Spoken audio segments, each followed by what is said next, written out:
Okay, alright, hello. What are we doing today? We're doing more lore stuff. Firefox, come back. Firefox will never appear when I ask it to. Anyway. Hey, Silent Boy. Hey, Teamworm. I left my piano on and Greg is running all over it. Hopefully that didn't come through in the mic. If it did, it's probably just kind of funny, so it should be fine. Firefox is shy. Yeah. There is something about it. Something about the window capture in Firefox, like, hello. It doesn't like to show up. When I tell it to disappear, then all of a sudden it's like, oh, I'm here and I'm disappearing. And then if I tell it to come back after that, it's fine.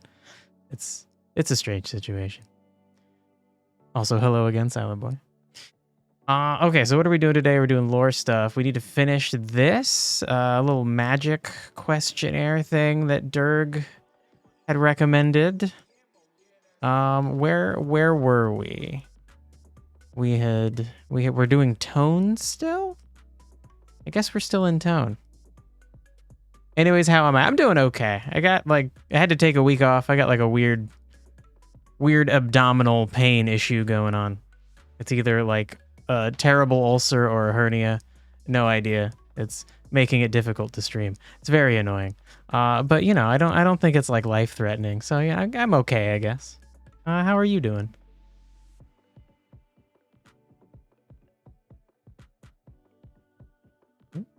I'm gonna be over here. And then we don't want this. Yeah, there.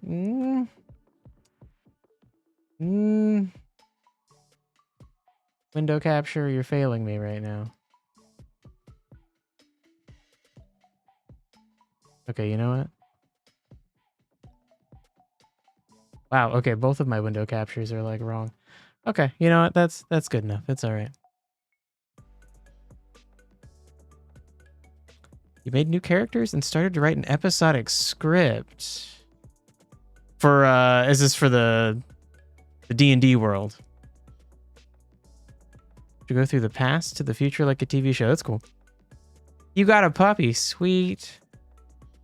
Give pictures of puppy. Post pictures of puppy on Discord, please. And you know, feel free to on the Discord share any like finished or draft products of your episodic scripts. Sounds interesting. You thought I did. Maybe you did. I haven't checked the Discord in like a day. Maybe you did. The way you said it, it sounded like it was new, like it just happened, you know?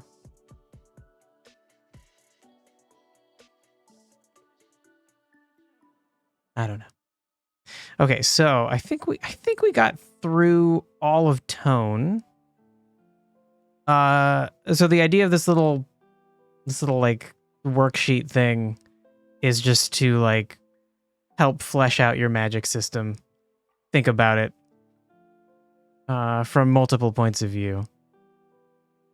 And the first part of it was like, what is the tone of magic? Is it like a force? Is it like a neutral thing? Does it have flavor? Which kind of seems like the magic system I'm designing. All of the forces are flavored. They're inclined towards certain outcomes based on the element. But then there's also like opinionated magic, which generally comes from someone. So like if a god granted you, like if a god of death granted you death magic, but then you tried to use it to like help people, the god of death might be like, no, you can't do that. And then he might take your magic away. Something like that. Something like that. Oh, okay, you got the puppy like 3 days ago. All right. 4 to 5, actually. Okay. And maybe, then I feel like that means I saw a picture. If you posted it in the pets channel, I probably did see it.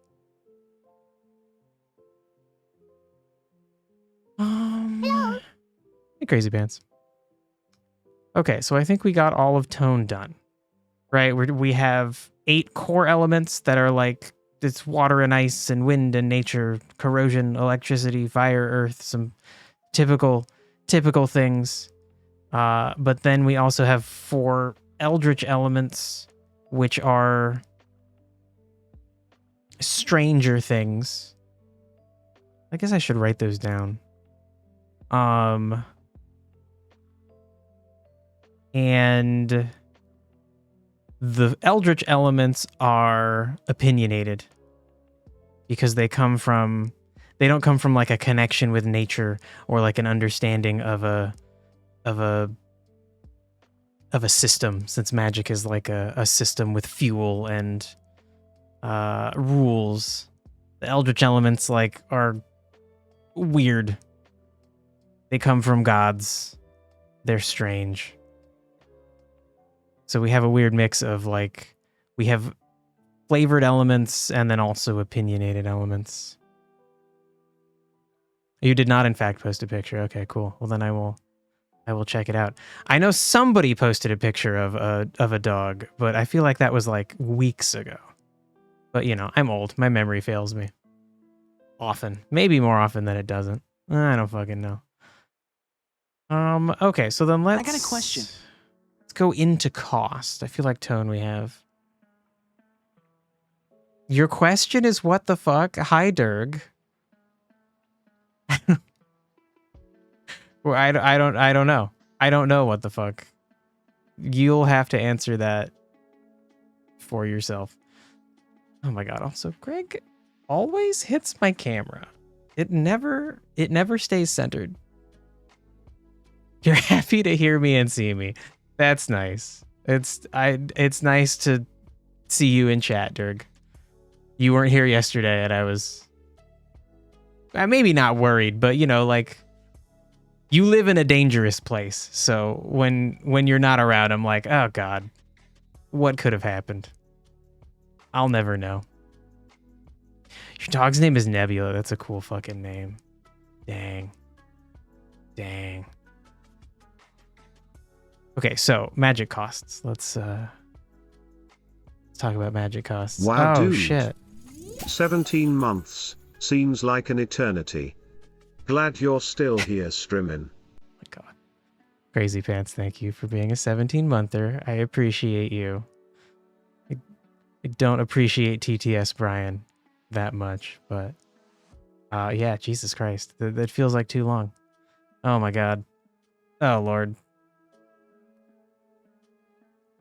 You haven't realized I would start ASAP. Oh, I told you yesterday. I was like, I'm gonna do it. I'm gonna stream. I don't know. Shit. Oh, and you also said we all live in a dangerous place. Yeah, but like, come on, you especially though. You like, you know. You fucking know. I read news. I read fucking news, and I hate it. I don't want to read it. It's fucking bullshit.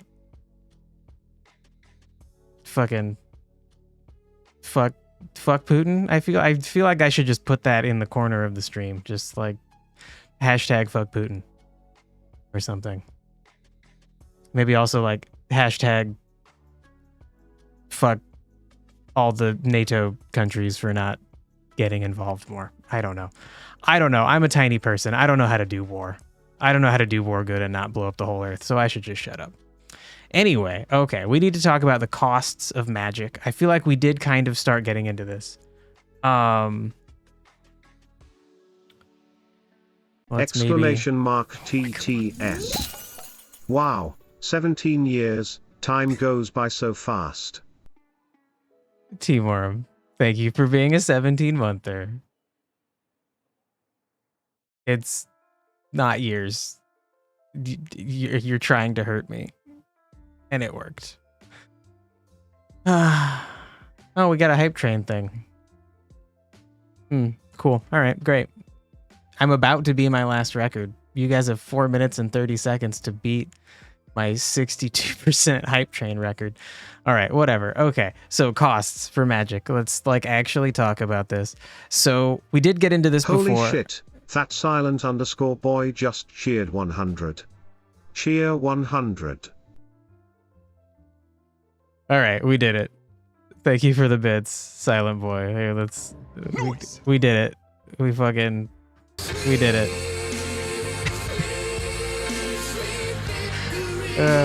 Shit. Okay, now for the 5th time, I'm gonna try to actually talk about magic costs. So specifically, we definitely started talking about this.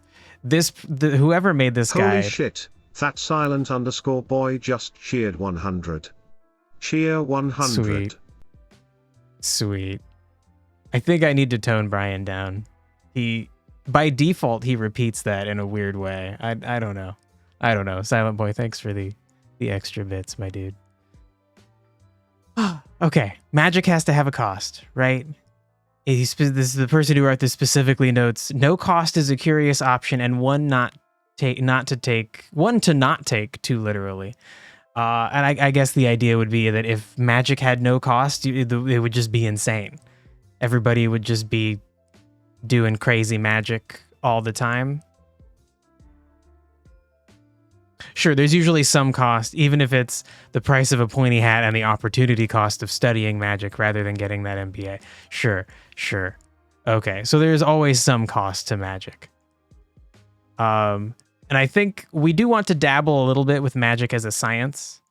I think we want magic to mostly be like kind of religious, like not really solidified like scientific steps to doing magic, but there are people who are beginning to study magic as though it was a science and maybe figuring some things out about some of the costs with magic. So I think the main thing is that we have already talked about this, that the mundane elements have a pretty typical cost, which is that like you have some kind of internal energy. Casting magic using your internal energy depletes that energy. You've got to get it back. The energy comes from your connection to things, your connection to the world, your connection to the land, your home that you live in. If you are a person who like lives in a big city and you never go outside and you never experience nature, you probably don't have as strong of a connection to the land, and therefore you probably can't cast magic as well unless you use fuel, right? You can use, there's like magic crystals or other forms of magic force stored that you might release, like a battery, kind of. You could utilize that to cast spells instead. And then we also kind of noted that there are artifacts that might run on these magic crystals, but like you got to be careful because I don't know, like a nuclear reactor, like things can explode. It's maybe a little unsafe if you're not really careful. The 75% is going to bug you. It's okay. We beat our last record. We can't really expect to go further. You're gonna go get more bits. I don't know. I personally would caution against that. It's what Twitch wants. I do want it a little bit, but you know, maybe we're good. We beat the record. Now we can beat the record again next month. The further you push it, the harder it is to push it again. Greg, you're blocking chat. Greg, I'm gonna move chat. Okay, now chat's over here. Great. You sent the script in the server and film. Okay, cool. You'd love it if Durg and I would check it out at some point. Yeah, for sure. I'll definitely read through it and give you my thoughts. That silent_boy just cheered 300. Cheer Silent 100, boy. cheer 100, cheer 100. Thank you. Holy shit, that silent_boy God. just cheered 120. Cheer 120.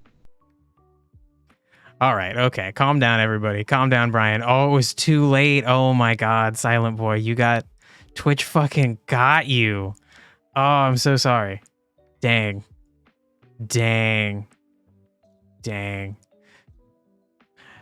Derek, what did you say? Studying atomic fusion in medieval times might be problematic. Well, yeah, it's not like I wasn't saying like it's actually fusion, but like that, like it's volatile. Like stuff could go wrong, you know? It's risky. The magic crystals, the glass, these magic infused minerals are energy rich, but you know, if you let them run too hot, you don't have a proper cooling source, like things might explode, you know? On the other hand, eternal energies are much less dangerous. I don't know about that. I feel like some eternal energies might be less dangerous, but others might be more dangerous. It's whatever. Well, that's good. You know, you gotta make peace with it, because I don't think you can get those bits back. I would give them back to you for next month if I could. I don't think Twitch will let me. Maybe if you claimed your credit card got stolen, but I don't know how. I feel like they would figure out you're lying. They're pretty good about that.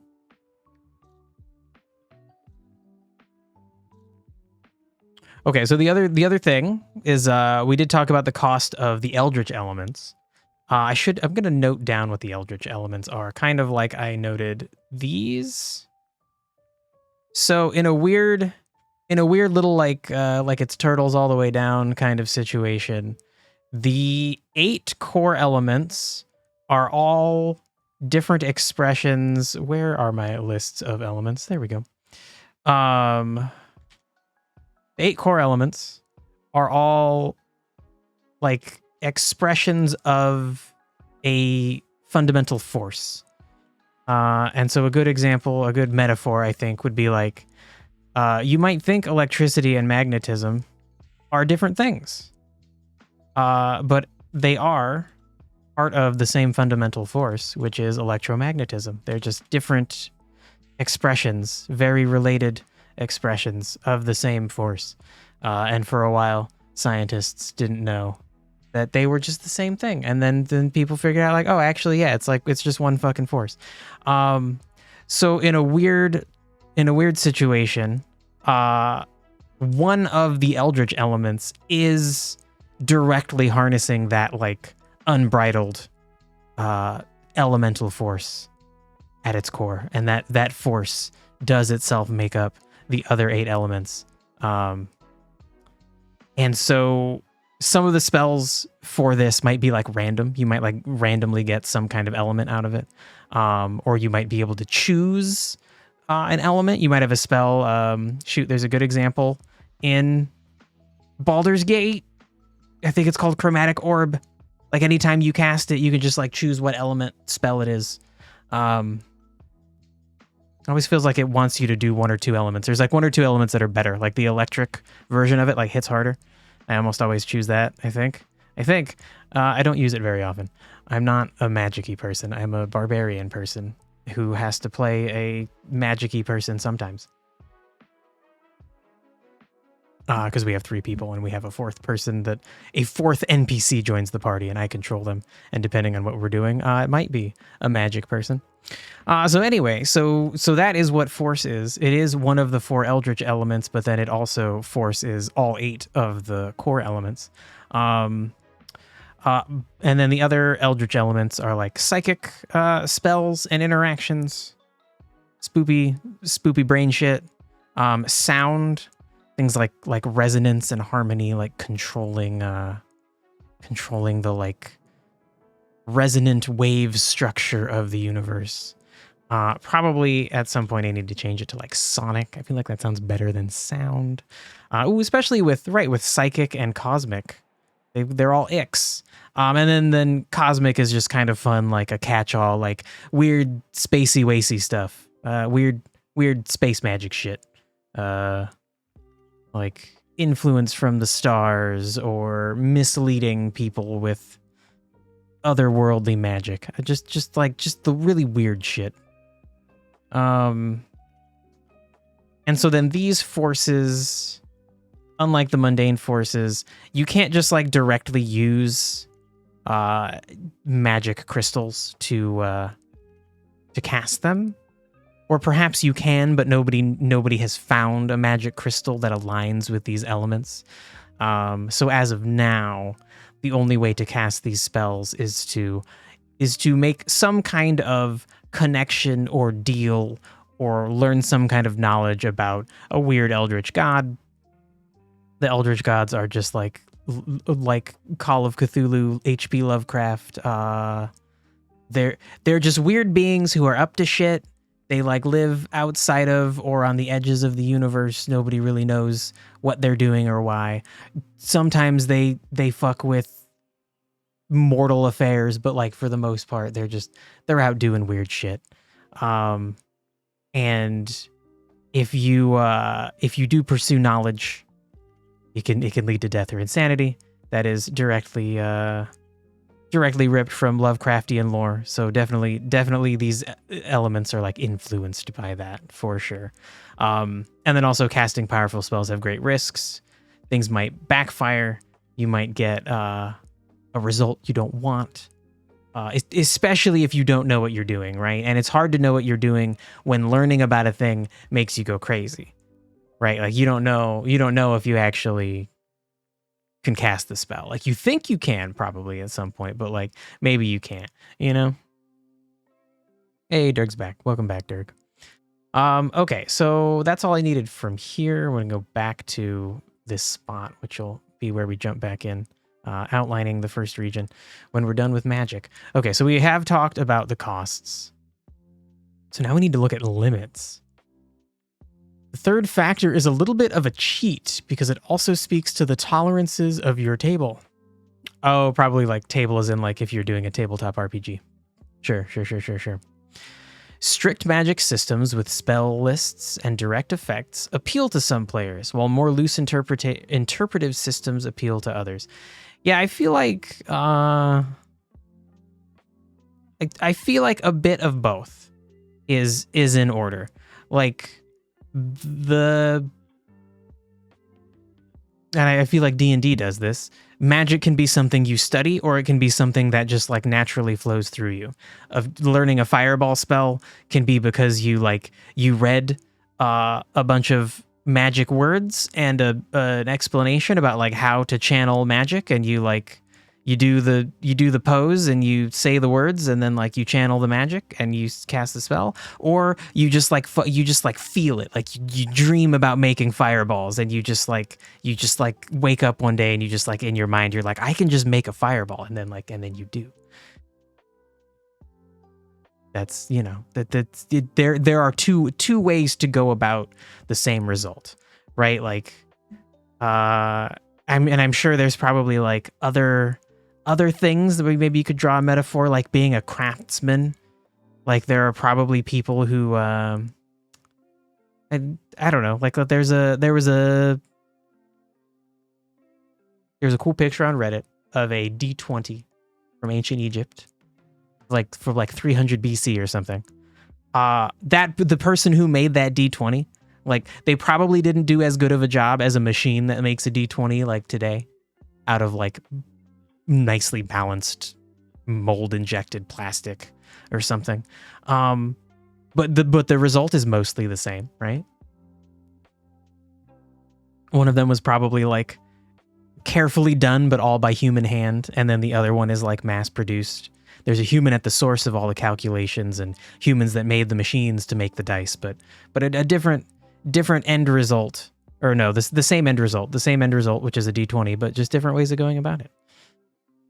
There's lots of room in the middle for systems that are open-ended in effect, but constrained by something like elements or spheres. The idea of spheres is interesting. Like I like the Magic the Gathering has a cool flavor wheel where like all the elements kind of butt up on each other. And so where they overlap or where they meet, there's kind of effects that multiple elements could kind of share. Like green magic is about like nature and growth, and red magic is about like fury and strength and fire, and then like they can meet at like aggression and violence. That they both are like, yeah, we both could do those things. That makes sense for our flavors. Building something like that for this magic system would be very fun. Very difficult though. God, we have it would be interesting to try and decide like how to work in the eldritch elements compared to the core elements. Could be something worth doing. Might be a fun exercise. Whatever the answer, this should help you think about is what magic can't do.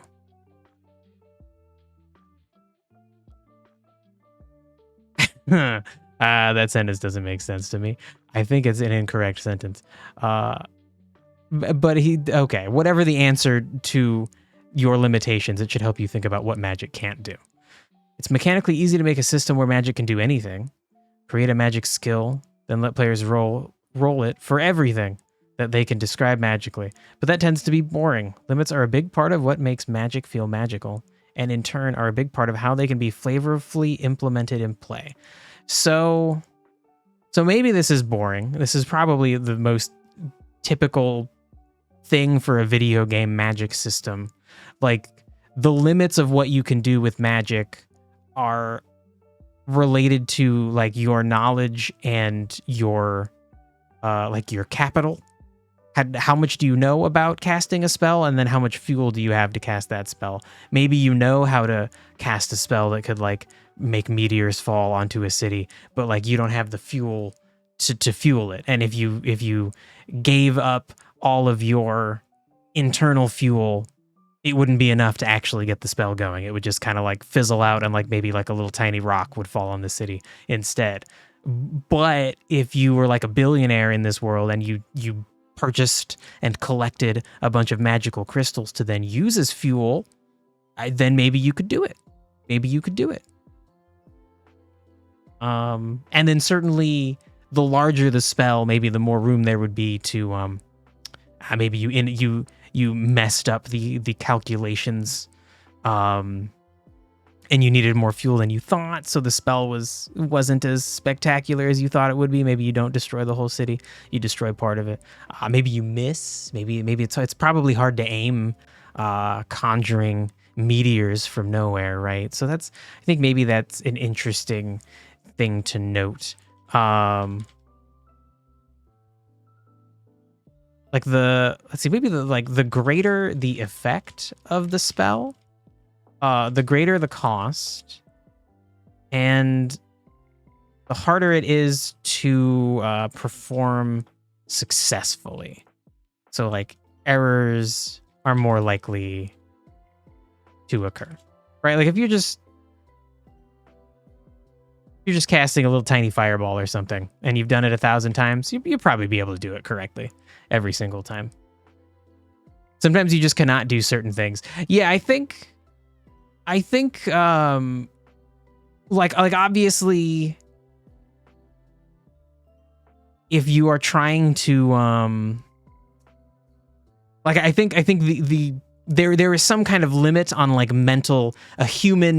a mortal's like mental limitations. There's some kind of finite limit. Like even the best spellcaster, if you got them all of the fuel and you said like try to do this thing, there are probably things they couldn't do, like move an entire planet, or maybe explode an entire planet, or boil all of the water on a planet's surface into steam, and then there's no more oceans. Like there's definitely going to be certain things that are just too far beyond a human's intellect to ever be able to do. And maybe that could be maybe we could get into like a villain plot where like a villain has figured out how to do something like that by like getting a bunch of people to work together. It's kind of a cool thing. Was it Full Metal Alchemist? Full Metal Alchemist is a really interesting anime. Brotherhood's better than the original one. The whole thing centers around these weird like transmutation circles. If you want to like do alchemy, you like draw one of these cool circles, and the circle you draw depends on what you want to do. And so like in the beginning, one of the kids, like he gathers all the like raw materials and draws like a circle, and then does alchemy and makes like a cute little stone figure. And so like the idea is you're just changing the form of things. But they take that idea further. So like there's this guy named Roy Mustang. He has a transmutation circle on his glove so that he can like snap and make fire appear. And so like the whole plot centers around transmutation circles. The main character does some stupid shit and almost dies, but then he gets the ability to do magic, to do alchemy without a transmutation circle, and it's like, wow, he's special. But there is a part where they realize that some evil people have made a transmutation circle the size of a town that is surrounding a town, and they're gonna like kill everybody in the town for a purpose. And so I think that's an interesting idea. And I'm gonna write that down right now. There was a spot where I've been right. Ideas for historical things. Let's see. A group trying to do large scale spell casting. And I'll put like that FMA episode where they draw a transmutation circle around that town. All right. There we go. Good enough. Okay. Now we're going to go back over to where we actually need to be later. Okay.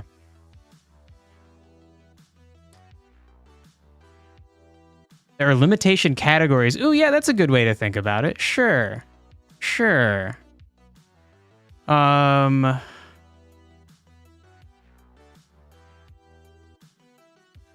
Sure, let's say like limitations can be categorized. And so then sure, like we could say physical, like the amount of natural mana in you. Yeah, I know. What would be a good way? I guess that is like the physical limit. That sounds a little bit off. So maybe we'll say like fuel. Internal or external. So like your internal fuel would be like the natural mana that you have built up in you. An experienced and wizened spellcaster would have more internal mana, but still some kind of limit. And then yeah, I think like mental would be like mortal knowledge limitations. Like some spells are just too big for one human to cast, and there isn't a kind of well-known formal way to divide up spell casting. Maybe if one of you cast a giant rainstorm and then the other person was like, I'm gonna manipulate that storm and add thunder to it, like lightning, maybe something like that. But for more complicated spells, like if one mage could make an explosion, 4 mages together could not make an explosion 4 times that size, all happening at one moment. They would still make like 4 separate explosions. There's no way to like formally unite things, at least not yet. And maybe that's like one of the things that people studying magic as a science are trying to figure out. You always assumed mana particles were in the body as default.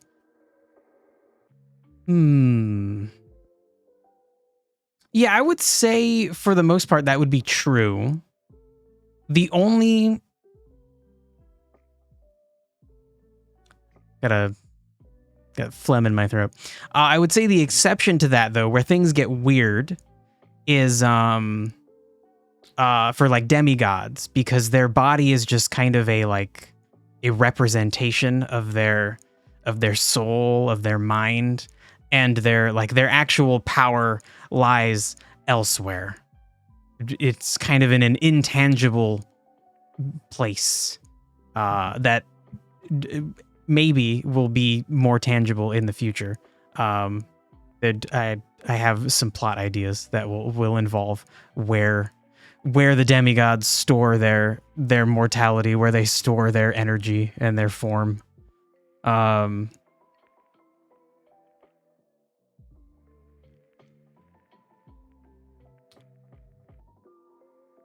There's much more percent of mana than a body. So rather than body and mana, so it's rather body in mana, not mana in body. Ugh. Okay, maybe. Whoa, maybe. We'll get into the demigod stuff later. I think for a normal person, it is like their body does store some amount of mana, some amount of energy, and it's more complicated than that though, because if you are like connected to your homeland or to any place, you can like pull mana from that place. Which means that if you are like defending your home in a war, the spells that you can cast would be greater than someone who is invading. Because you are more closely tied to the land. You are more able to like use your existing mana inside of you to like pull in more. Spiritual stuff is weird, yeah, for sure. For sure. So, and I think maybe that is probably an important thing to know. I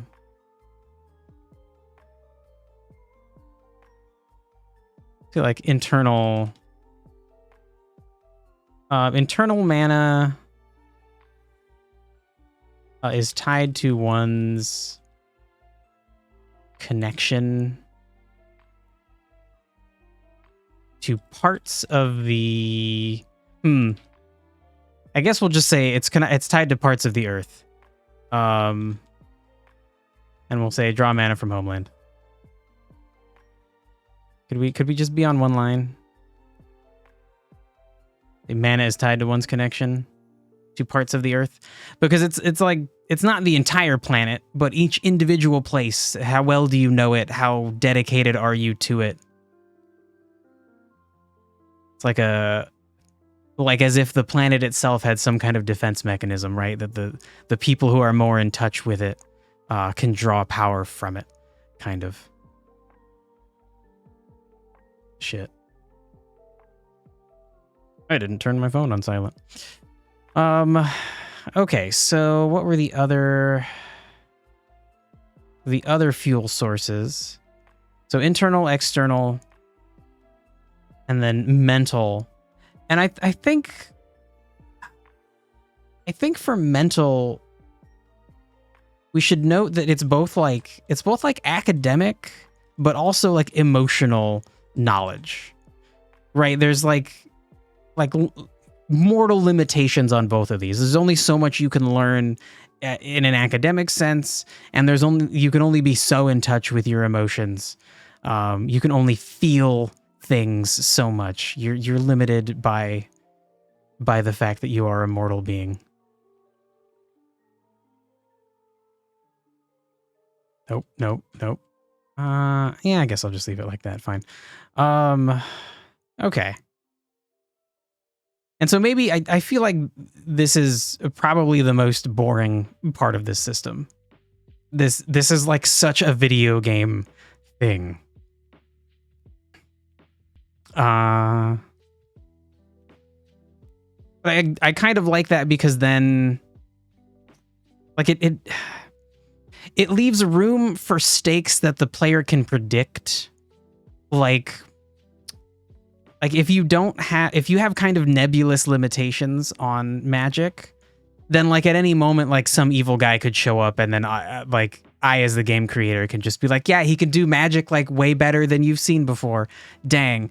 And for some reason that's less interesting to me than like these kinds of limitations mean that if the player stumbled upon something like realizing that like some group of people was stockpiling external fuel, right? If they found a giant stockpile of crystals in a weird place, it would be like, well, what are they doing with those? That seems nefarious. That's bad. They said they weren't doing anything in this place, but boy, they're like stockpiling like fire crystals, and that sure would be a good way to like blow up a city. And then same thing with any other limitation. Whenever you would understand people's desire to go beyond those things, right? Like a power hungry dictator who is a spellcaster, they might want to become immortal so they can kind of bypass these like mortal knowledge limitations. They could learn more over their extra long lifespan than anybody else could, and then maybe that means they could remain in power forever. Things like that make it's lazily gamey, but it's also it's like that for a reason within a game, and then it makes things it makes the player able to kind of guess what's going to happen, or just get kind of a feeling of like, oh, that's bad. That's a bad thing. This is a threat. Without just me lazily like being like, this thing is a threat. Look, this guy does magic real bad. He kills lots of people with his magic. Which you could also do. Like that could be a way to introduce a threat as well. That's fine, but it doesn't have to be the only way. Yeah. All right. Okay. I do kind of want to get into maybe studying the limits and the costs a little bit more. Studying, outlining, like what exactly does it mean if you were to compare, like maybe do like a silly idea where we compare like two fire mages, like one of whom has only formal training and the other one who has absolutely none. What would the difference be between like a wizard who went to Hogwarts and learned how to do fire spells and a wizard who just like lived in the woods and was, well, I guess maybe he'd live in like a lava-y mountainous place, and he's like very connected with the fire element, and so he feels rather than knows how to cast a fireball, and then the Hogwarts guy would know rather than feel how to cast a fireball. It might be interesting to go into those. So I guess maybe I'll make a note. Yeah, I'll just make a note at the bottom. So do like spheres / flavor wheel. I might want to do that, and then a comparison between a knower and a feeler of spell use. Shit. All right. One would be dependent on resources and the other on the environment. Oh. Thanks for following, dude. Whoa, that's a long name.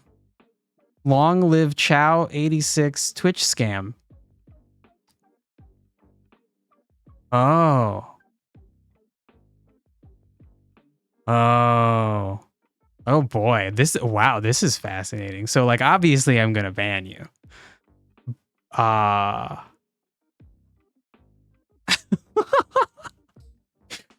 Okay, holy shit. So I'm about to read this insane message because it's fucking nonsense. Actually, I'm just gonna read parts of it. Long live chaos. That's weird. Online casino equals scam fixed match. Definitely. Absolutely. That's some fucking truth right there. But then there's some weird bullshit about not being afraid of death. You will be stronger. Don't be afraid of death. You will be stronger. And then something about eating bleach. Are you a person? If you're a person, like, go do something like fucking useful with your life. What the fuck? Holy shit. Go make some art. Go just do anything other than be a fucking dumbass. Oh my god. What a weird. Yeah, yummy bleach indeed. I guess so. Like what a fucking I don't know. They already made art. Oh my god. All right, fine. Technically maybe they did. It's derivative. It's crap. It lacks nuance and depth. It lacks value. Holy shit. Yes, I did just say that art lacks value. I in theory, I think you shouldn't say that about any art, but oh my god, Teamworm opened that user's profile, and of course it has the default statement. We don't know much about them, but we're sure long live Chow86 Twitch scam you is great. Oh my god. Oh my god. You followed them though? Okay, all right. Good luck with that, Teamworm. Actually, that'd be cool if you followed somebody, you could see the chats they were making in other people's chats. It would be kind of fun to follow this weird, crazy, probably bot. I hope that's a bot. I hope some actual person didn't type that sentence out like just for me. set of sentences, paragraph. All right. Fuck. Whatever. Okay. Back to the things. Availability. The fourth factor, availability, tells you something about the setting, sure, but it also answers a critical question about the game balance and spotlight time. A magic system that is available to all players can be designed very differently from one that only one player is going to use. If only one character has access to magic, then it's important that magic not be so potent that the character overshadows other players, it steals all the spotlight, but also not so useless that the player feels like she made the dumb choice. If, on the other hand, everyone has magic, you have a lot more leeway. When everyone gets to be awesome, balance is less of a bogeyman. Yeah, that's an interesting point. So, I want there to be places on the planet where magic is rare. But it's rare in the sense that, like, you don't see people doing it a lot, and you don't see people using it a lot. But there would still be things that, like, absolutely magic would be used for. Like, there are gonna, like, the idea would be maybe there are no magic crystals in this region. There are no, very, very few adepts who can naturally channel magic. But then somebody who does have natural magic abilities, like, they're definitely going to do something important, like become a healer. Magic crystals would be expensive to import to this place, but they would still absolutely be used in, like, an emergency situation to purify water, or a doctor doing, like, surgery, a necessary surgery, would probably still use like a magic crystal to, like, disinfect things. Like, there are going to be certain things that are, like, low, that require small amounts of magic energy that would still absolutely be vital. And anywhere that is connected by trade, there would still be some amount of magic use in these places. So the only place you would see, like, no magic use would potentially be, like, uncontacted tribes that are not part of, like, a global trade network. Which there is a global trade network, not like modern day, but, like, you know, like ships, traveling merchants, like that kind of thing. So I think that's at least worth noting. Let's separate those. There are a few places where magic is rare. But still used for very important things, I think is a good way to say it. And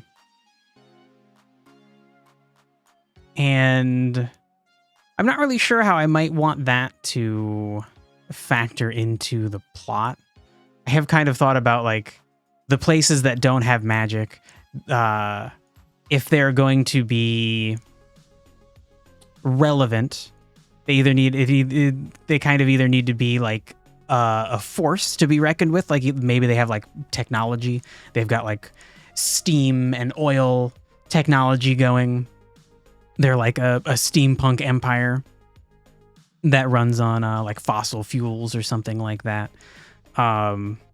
Or potentially those places lean more into the eldritch elements, with the idea that maybe they didn't have the core elements as a source for power to defend themselves, to protect themselves, to wage war. And so then they had to lean more into the eldritch elements, which are generally, like, in the background. They're I would describe these elements as like magic is in not A Song of Fire and Ice. No, that's what the whole thing's called, A Song of Fire and Ice. The Game of Thrones series. Like, some people don't even think magic exists in that world. In my world on Nair, some people don't even think these elements actually exist.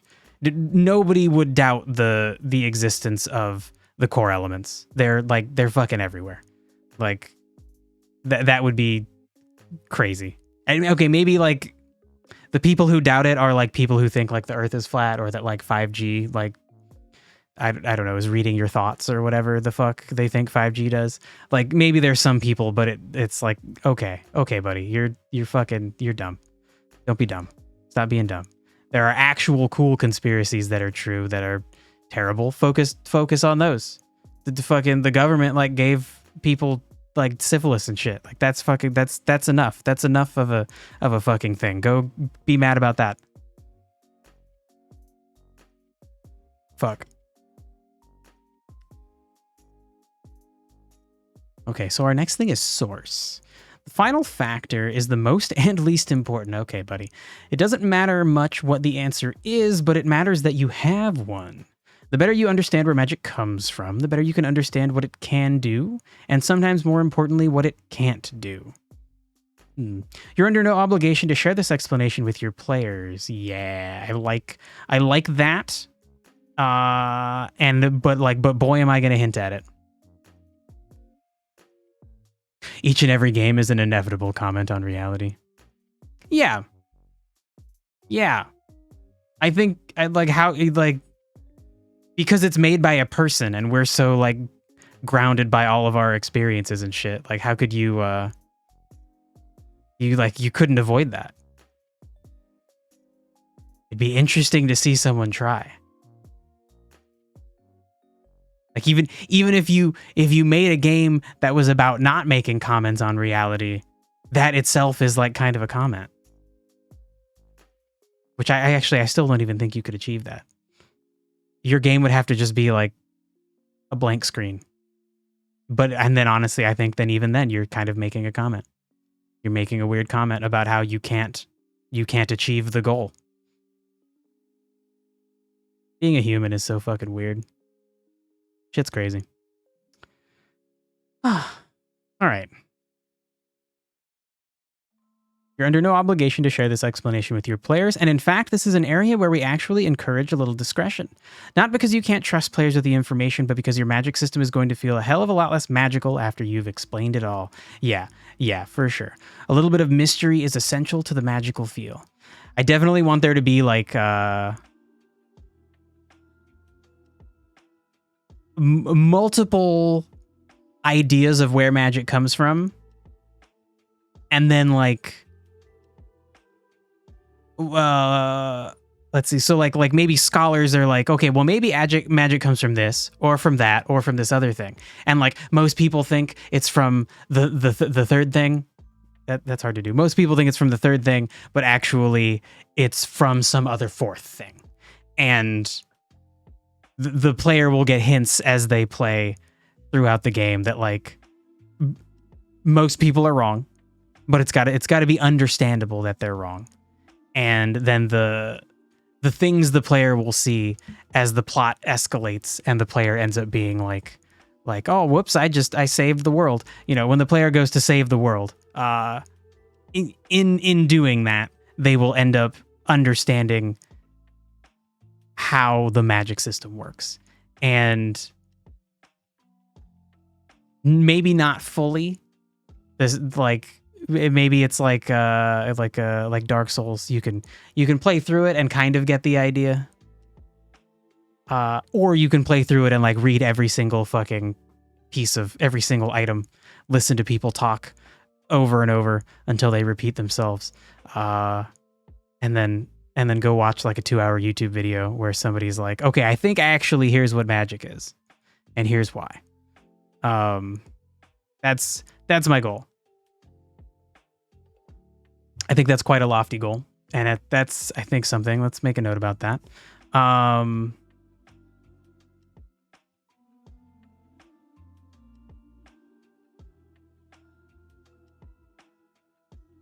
Okay, so I want 4 sources of where magic comes from. 3 wrong. 1 of 3 is Ooh, like most popular? Like I want most people to be like, yeah, we know where magic comes from. Like it like comes from the gods and the earth. And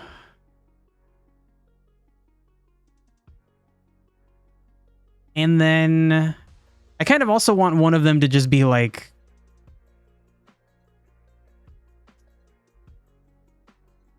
somebody thinking that it's just absolutely a part of a natural cycle.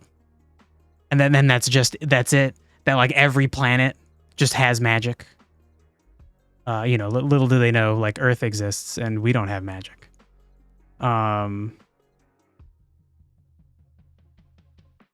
Let's see. How about like 1 of 3 is popular.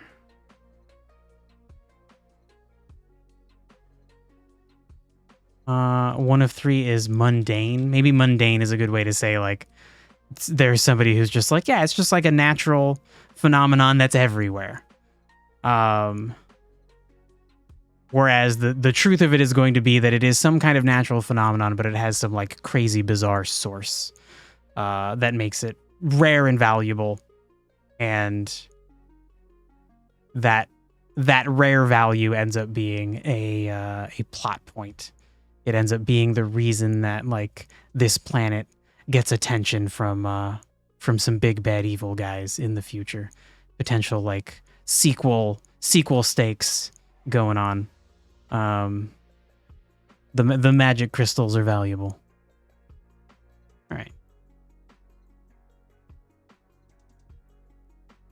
But I guess for now we should figure out where do most people think it comes from, and I think having it be as simple as like it comes from the gods is probably simple enough. Especially because then that gives that leaves room. There's so many religions. That leaves room for like a lot of argument, and that's conflict is good for interesting stories. You can't have a story without conflict. I mean, I guess you could, but like, what's the story? This is Bob. Bob lives in a place where everything's perfect. It's pretty sweet. The end. All right. That's a gross simplification, but you know what I mean. So people mostly believe that magic comes from the gods. This leads to disagreements because that's not how you spell because people have different religions, different gods, and some scholars want to study magic's origins, which offends some spiritual people, right? Like I want this tension between people who are trying to study magic and people who really feel like if they can crack what magic is, if they can figure out what these dumb magic crystals are, like how can we make them, that will solve a lot of problems on the planet. But then there are other people who are like, that goes against God. Like you can't figure that out. The project you work on has a calamity called upon the world. Ooh, called upon. I like the idea of a calamity happening. Called upon is brutal. So like as in somebody made it happen. The strategy you prefer is to spread the blame. Ooh. As in there's no single person who's to blame. Instead, it's a communal effort that made the stars align. But like in a bad way. So like this group of people, Group A says Group B caused the problem, and Group B says Group C caused the problem. But like actually is everybody. Everybody did. One person brought the kindling, and the other person put it in the wrong spot, and then the other person lit it on fire. So like it's everybody's fault that there's a fire. That's really fun. That is kind of what I want. That kind of like pieces of the truth is what I want for pretty much any conflict on a grand scale in a game. And it's also what I want for like, where does magic come from? I want each of the wrong answers to have a bit of truth. Maybe, yeah, 3 wrong with some truths each is a good way to put it. But they just don't quite get it. They don't quite get it at what actually happened.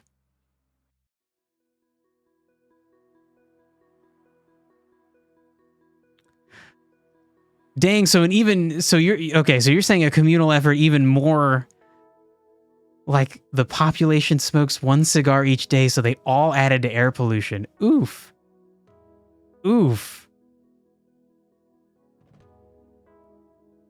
I would be interested to know what kind of calamity could occur that each individual person contributed to. I guess actually, well, you could argue that the calamity in my game would be that way, because one of the principal problems at the beginning of Symbiote Scribe is that magical crystals are being consumed at such a high rate that they're disappearing, they're running out, they can't be replaced, and so like entire industries are grinding to a halt because there is not this thing, the fuel they're all based on no longer exists. And then like that is kind of everybody's fault. Like everybody uses magic crystals. Their carriages would use them for power. They would use them to like heat their food and clean their food, to get fresh water, to wash clothes. Like just everything uses magic, and now the fuel for that magic is disappearing. So I guess that is a similar idea, where like it's kind of like every individual person contributed to this problem. It's so brutal. It's so hard to act as a society. It's so easy to just do stuff like that and accidentally destroy everything. Your strategy is not to have a true answer? Everyone has a good guess and a truth. Well, so even you personally, you're not going to sit and in your head have like an actual answer as to what happened? I can't do that. I personally need the answer so that I can like... I want to concoct the story so that there's kind of a believable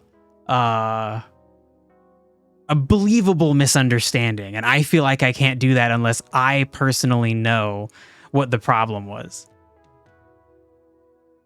And I think you could leave the story open-ended. You could intentionally, if you know what the problem is, I think that means you could do an even better job of making sure there's no evidence that it's actually that problem. Whereas if you yourself don't actually know, you might unintentionally pile up the evidence toward one answer too much. Maybe. Ooh, maybe. I'm still like constantly rehashing the like conflicts that I want in the game. And like, I don't know, there's like 6 or 7 different ideas I have for like scaling conflicts, scaling issues. Some of them will be like regional problems. Other ones are going to be like worldwide danger issues. And like 1 or 2 of them, I'm like, yeah, those are good. And then most of them, I'm like, it's like the idea's there, but it's not quite right. Not quite right.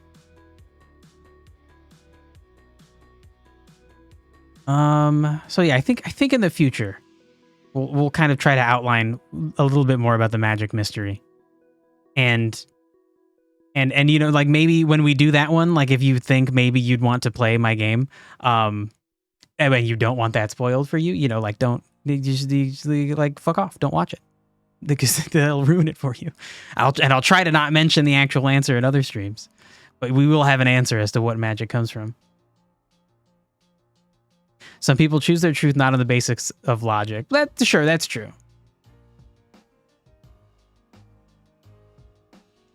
That's true, but I would personally be afraid that I made it way too clearly one answer when I want it to be open-ended.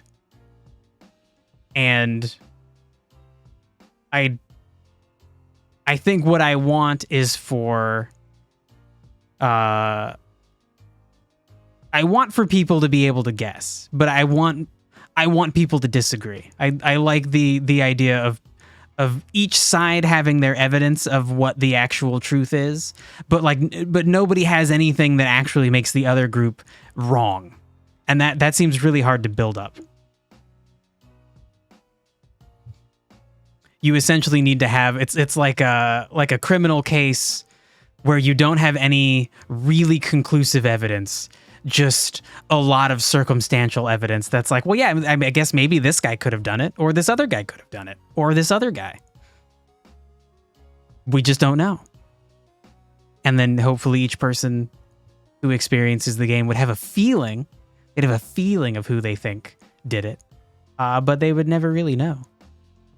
Oh shit, did I read the last paragraph? Notice that none of these factors ask what does magic do, since the answer to that is another question. What does it need to do?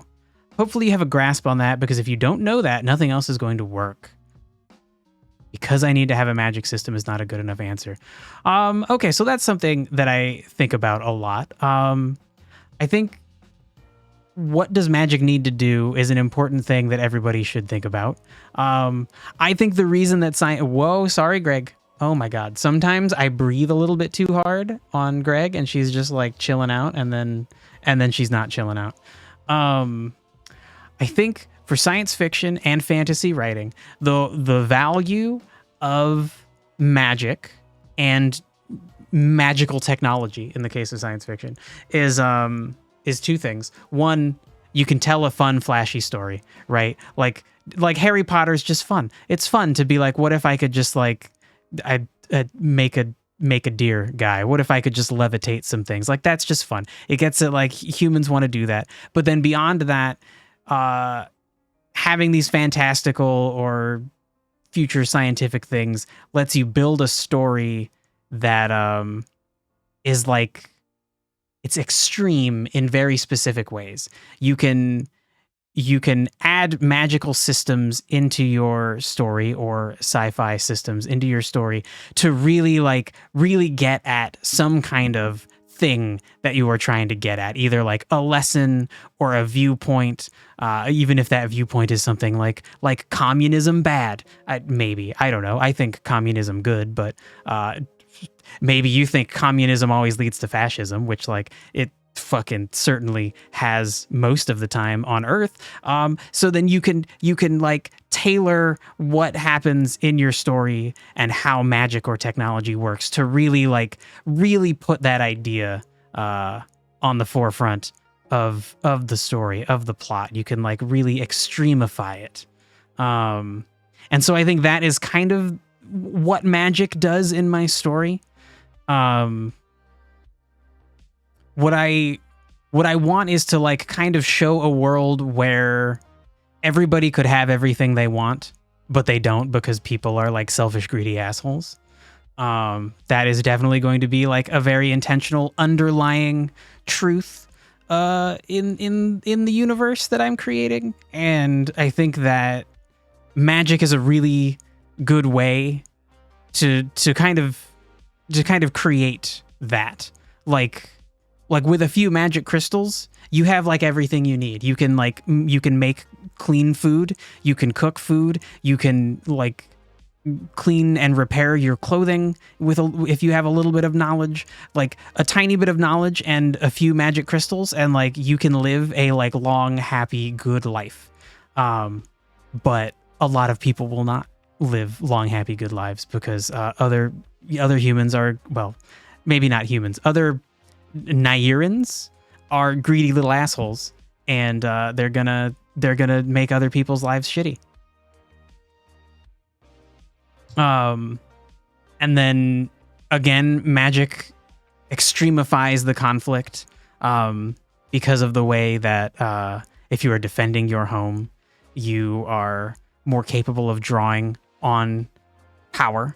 So it further exemplifies the idea that people will be greedy and try to take things that don't belong to them, even if the cost of that is going to be greater and greater. Another thing that magic needs to do in my world is that it is kind of a stand-in for technology.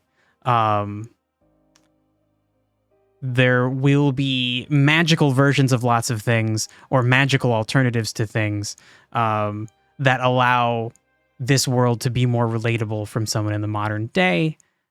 But the source of those things are magic. Like a good example would be, like I've mentioned before, like cleaning water. You can purify water in technological ways. In this world, you can use magic to purify water. And you don't even necessarily need to understand that what you're doing is filtering out contaminants and killing microorganisms. Some people would understand that, people who study magic, but you don't necessarily have to. And I think that creates a really interesting, an interesting world where like your emotions, your feelings of how the world is can kind of lead to it can kind of lead you to a truthful conclusion in some ways. How could you make tech work while not using the scientific approach? Well, I think the idea would be there will be tech that does work through the scientific approach, and that's like a kind of a separate thing going on. And that is merging more and more with magic. But the power of magic is being able to feel an answer, to being able to use your emotions and your intuition, your connection with the world to feel your way to achieving something. Whether that is summoning fire in your hand without understanding like what combustion is, or purifying water without understanding what microorganisms are. And so you know what? I should be writing these things down.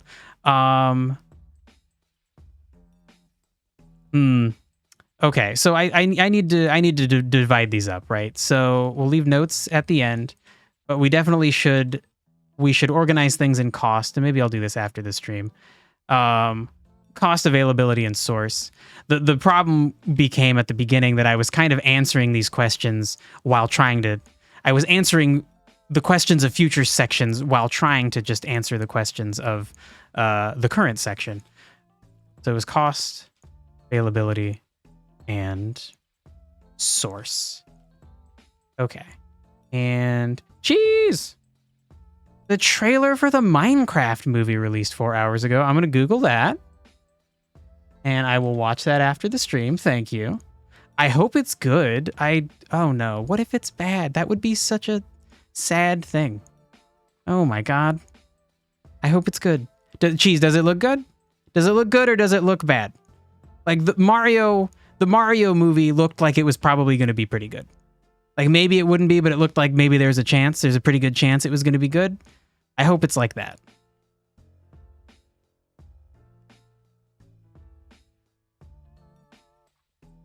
Okay. So for source, we're specifically looking at where does magic come from? What does it need to do? And that I do want to answer. So that we had kind of answered down up there. So that's a bad idea. So now we'll put it in here. This is where people think it comes from. You know, let's jump down to the next page. And then we'll say magic actually comes from, not sure yet. But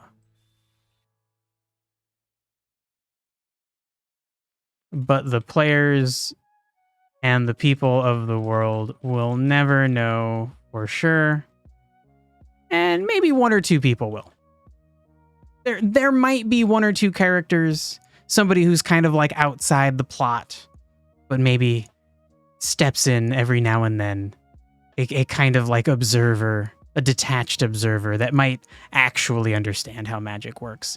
And then so it's me and these people who will actually know how it works, and I guess anybody who watches the streams.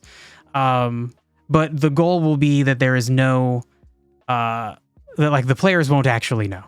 They'll never know for sure. That's specifically what we want. The CG is weird, but you can't say without knowing the entire thing. It looks like those old Minecraft but realistic mods. Oh, some of those are really cool. Team Worm says high chance of being bad. Dang. Looks like it's going to be a campy family movie. Yeah, Cheese, I don't necessarily think that's bad either. That, like Pixar has made movies that like everybody can enjoy. It's possible. It's really hard. You have to be like actually quite clever, and your writing has to hit at like multiple maturity levels, and that's pretty hard. Also, Jason Momoa is dressed like Dora the Explorer. Okay, that's kind of funny.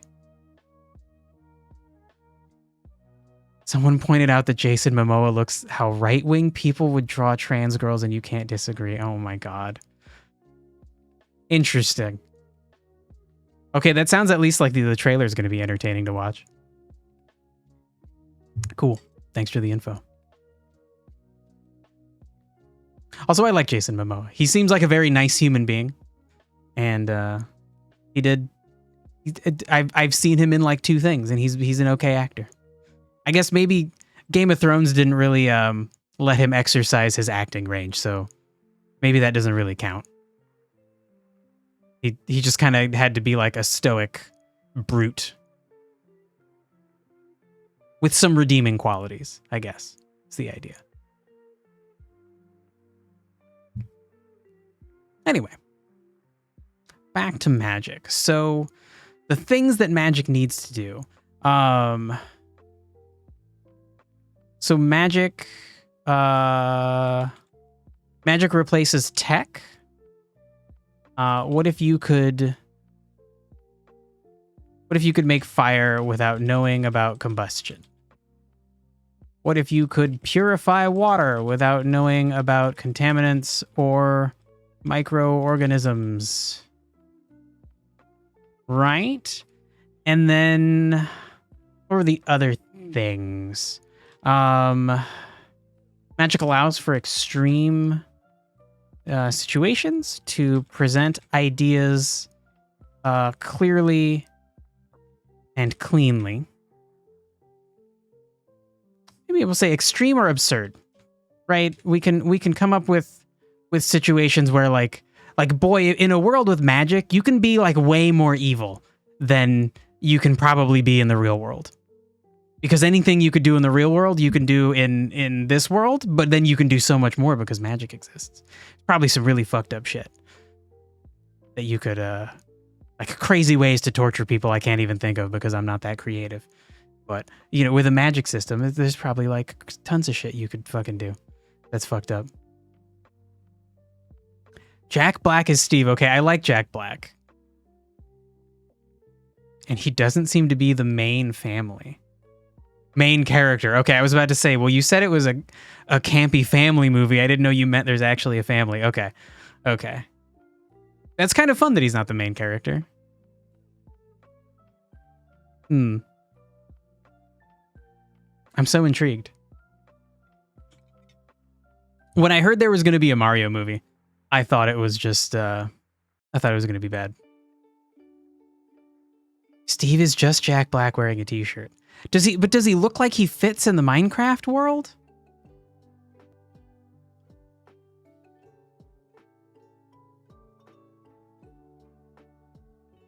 I need to...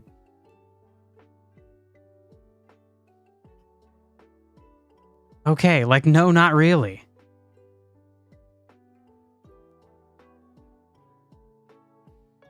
Okay, this is gonna be fucking weird.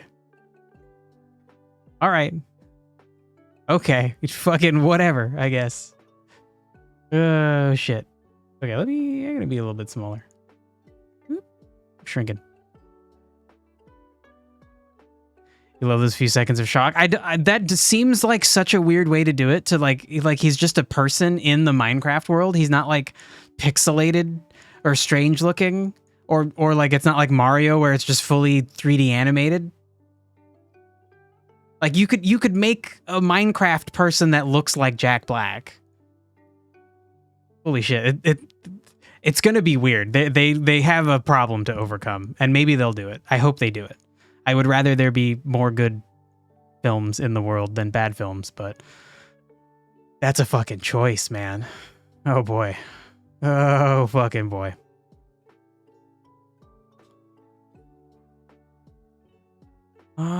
Okay, what is the last thing that what do we need magic to do? I was kind of getting at this idea that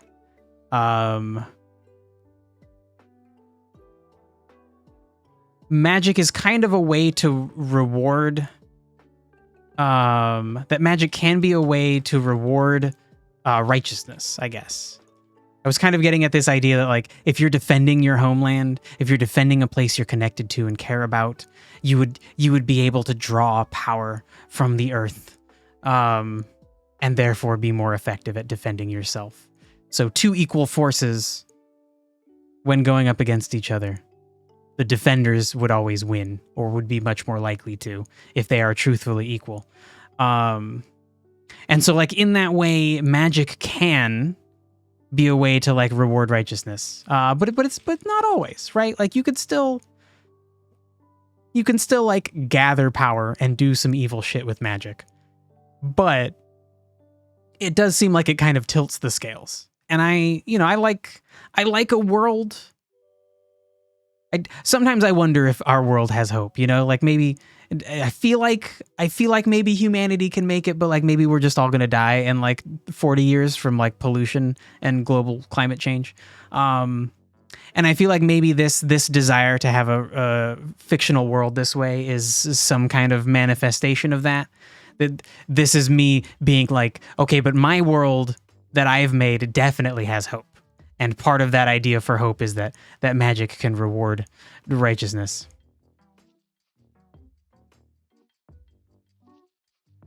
Reminds you of how Markiplier stood for like 12 seconds without breathing during the infamous "Was That the Bite of 87" video. I don't know.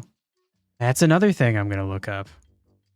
All right, I got some post-stream viewing. Am I saying magic is gate-kept from some people? Not completely. Not completely. But it's like a you get what you give kind of situation, right? Like it at any time, if let's say you didn't have a connection to the land you lived in, I don't know, you're like a businessman and you just spend all day in your expensive building offices, and all you do is like you just like mistreat people and convince them to make you money by working too hard, and that's all you do, right? You don't enjoy the country you live in. You don't go out and experience nature. Like you wouldn't be able to draw upon magic from the land. But like let's say you have a change of heart, and then you decide like I need to be in touch with the world around me. So then you go and you start hiking and like, I don't know, you start gardening, you explore and take care of the land. Then you would be able to call upon magic from the land. Yeah. So it's gate kept like proportionally, right? Like you get what you give, right? And I think maybe that is again another way to reward righteousness. Like a selfish businessman, there might be people who wouldn't trust you if you couldn't do magic. They would be like, oh, well, clearly like you're not connected to the land. So like you must suck. Like what are you doing in your life that you've lived like 40, 50 years, but you don't care. You don't have a connection to the place you live. You must be like selfish. Equal exchange, sure, yeah, to go with a Full Metal Alchemist thing, yeah, sure. Well,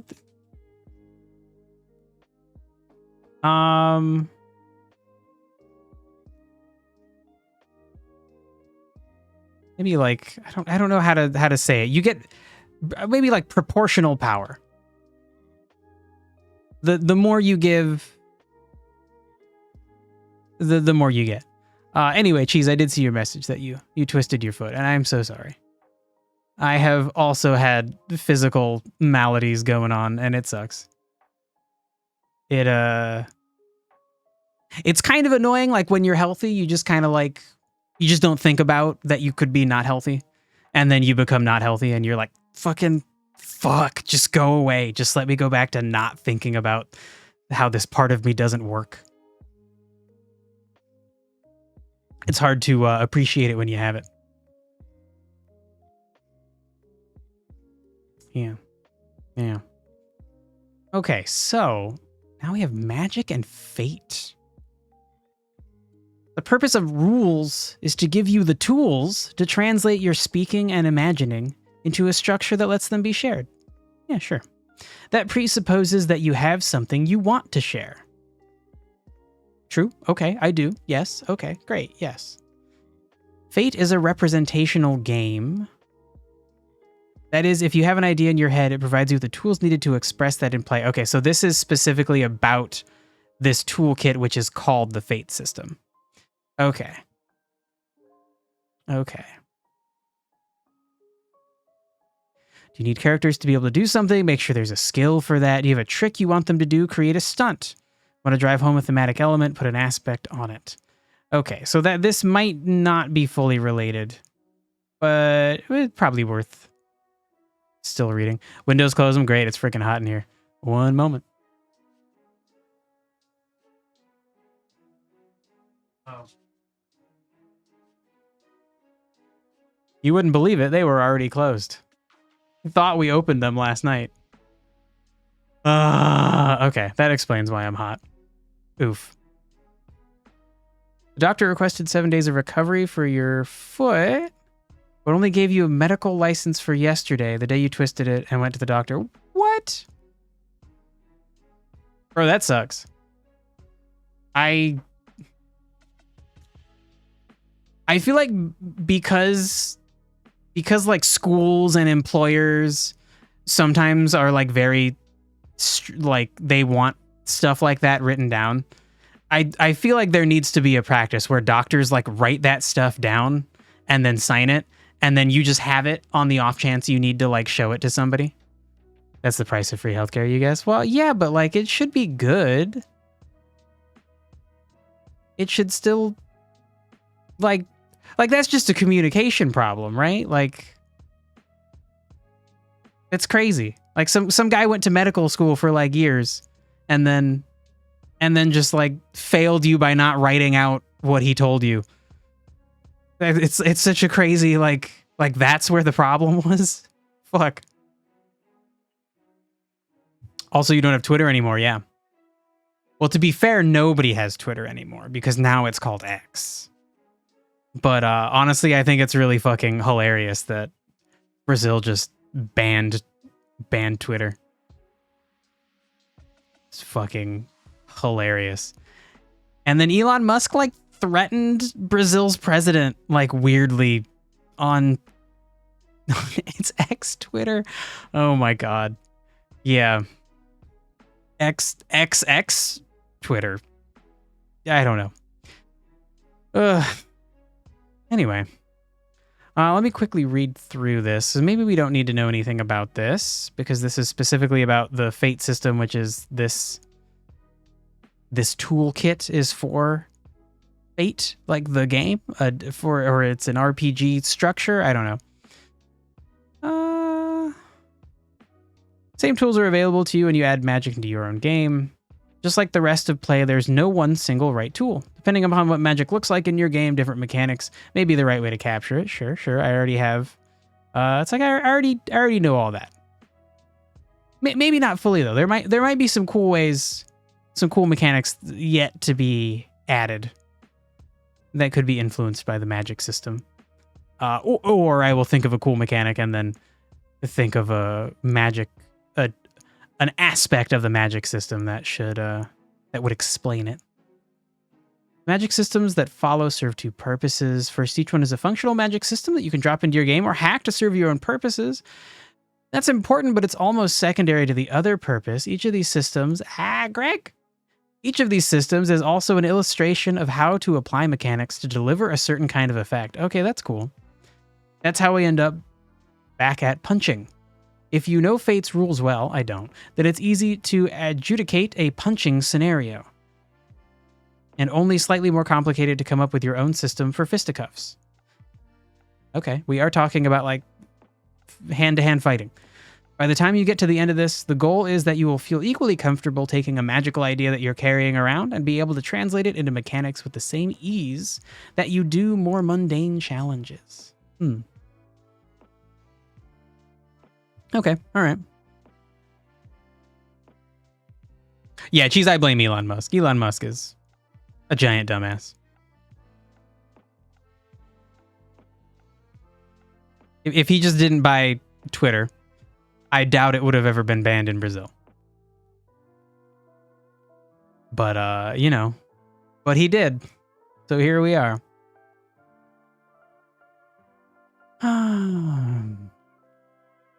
Okay, so skills is magic. That seems pretty,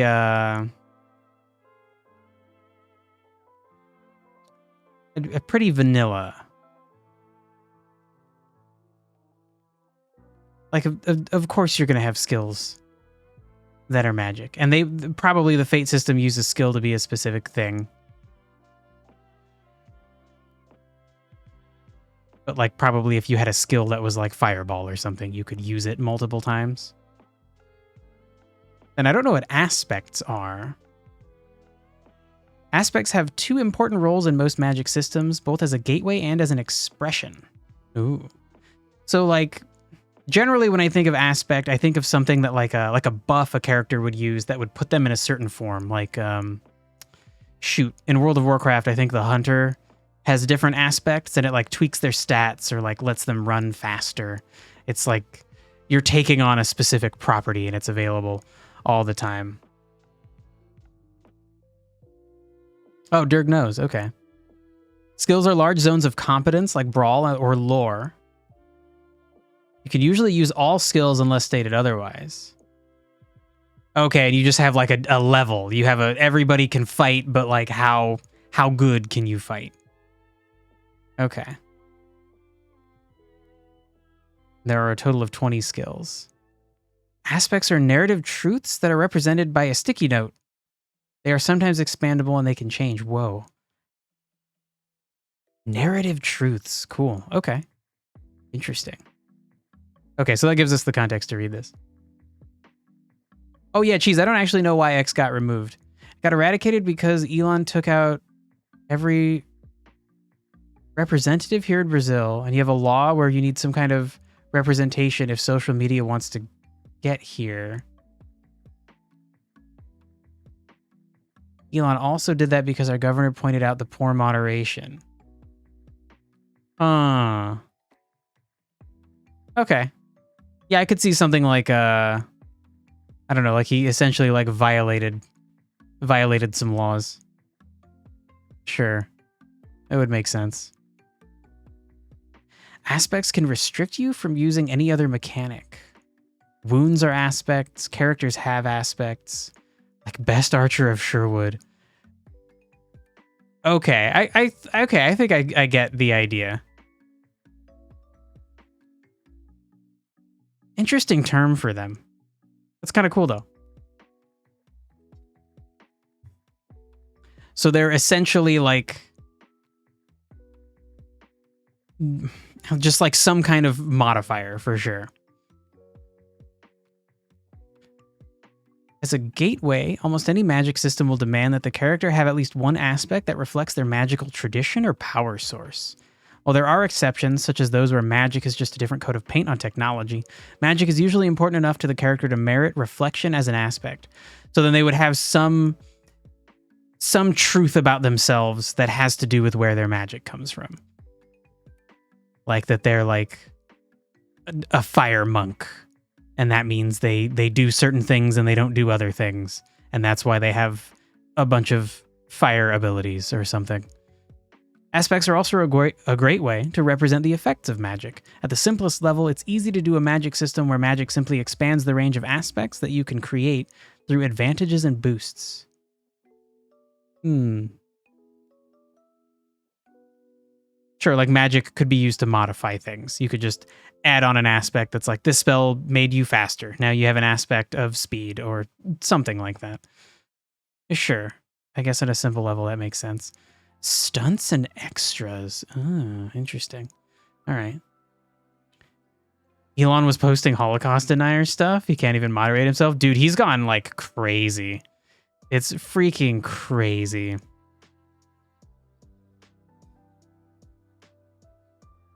Yeah, Cheese, that makes sense. That like Meta has people that are like actively working with the government to like to do the right thing, to moderate things in the right way. But then like, of course, Elon Musk doesn't want that because he's like a weird dumbass baby human who like can't listen to anybody.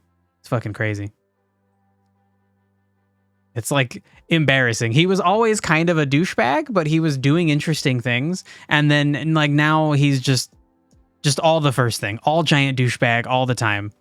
It's like just annoying. He says such stupid shit. I don't understand how he's not like embarrassed. Like just go away, man. Oh fuck. Okay, stunts. Stunts are special tricks that you can call upon, either by special use of a skill or just generally. Here's an example. Once per session, I can spend a resource and a SWAT brigade will run in this instance. Whoa. A SWAT brigade. That doesn't sound like magic. Cool, though. A magic SWAT team sounds cool. So stunts can serve as the basis of a magic system. Okay, sure. Especially if stunts simply do explicit things. Oh boy. More often, however, this is a good model for a powers system.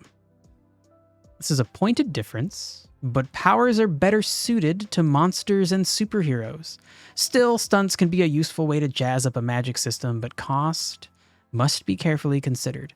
Often a magic system has an intrinsic refresh cost, which makes picking up stunts dangerous. Either the cost should be adjusted, or the stunts should really be worth it. So then you could use stunts to be like really, really powerful things. Like essentially, like what D&D has cantrips, which are spells you can use over and over, but then it also has like level 1, level 2, level 3 spells, and those require you expend a spell slot, and the spell slots only come back when you long rest or use some other kind of ability. So it kind of seems like a stunt would probably be more aligned with a spell that uses a spell slot. But obviously, the whole point of this is that you could change that if you want. Ooh, and it implies that not everyone can do it. Okay, good point. Yeah. Like, not everybody could perform a stunt, but a skill, everybody can do something related to skills like fighting. It's just some people would be better at it. And then stunts are things that only certain people can do. Yeah, that's interesting. I'm not sure how I want to structure Symbiote Scribe as far as skills go. I know for sure I want a lot of its bones to be from Pokemon. I want a lot of the game to come from Pokemon, just expanded and more alive.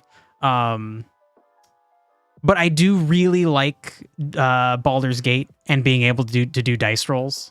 It's very fun to see a bunch of options for dealing with a problem and realizing like, oh yeah, I'm like a big, strong barbarian lady. I should do the one where I like threaten people. Sure, like that'll get my way.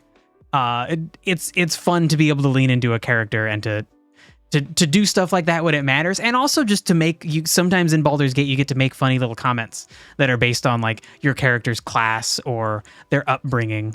Those are really fun. It's fun to have those little things, and it would be interesting to give characters unique things that no other character could do. Okay, I need to make a note about that. Let me make a note about that.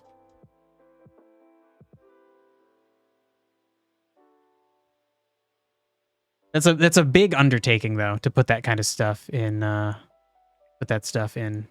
game. Oh, geez, you got Game Pass. Nice. I hate paying for games as a subscription. Like it frustrates me to not just have them. But I did test Game Pass. Like you could get it for like $1. And it was really fun to just download tons of games and play them for like 5 or 6 minutes if they were bad, or like a day if they were good.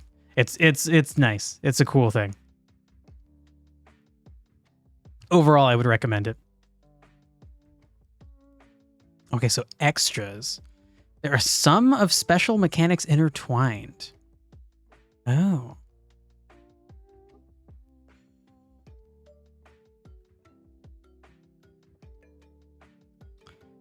Okay, and wait, then Dirk, you said stunts is a skill. Things to be pushed and used usually. Okay, you mean Pokemon skills. Yeah, sure. That was confusing wording because of this. But yeah, I get you. I was thinking more for the scribes and the adepts, the sentient characters that bond with the symbiotes in the world.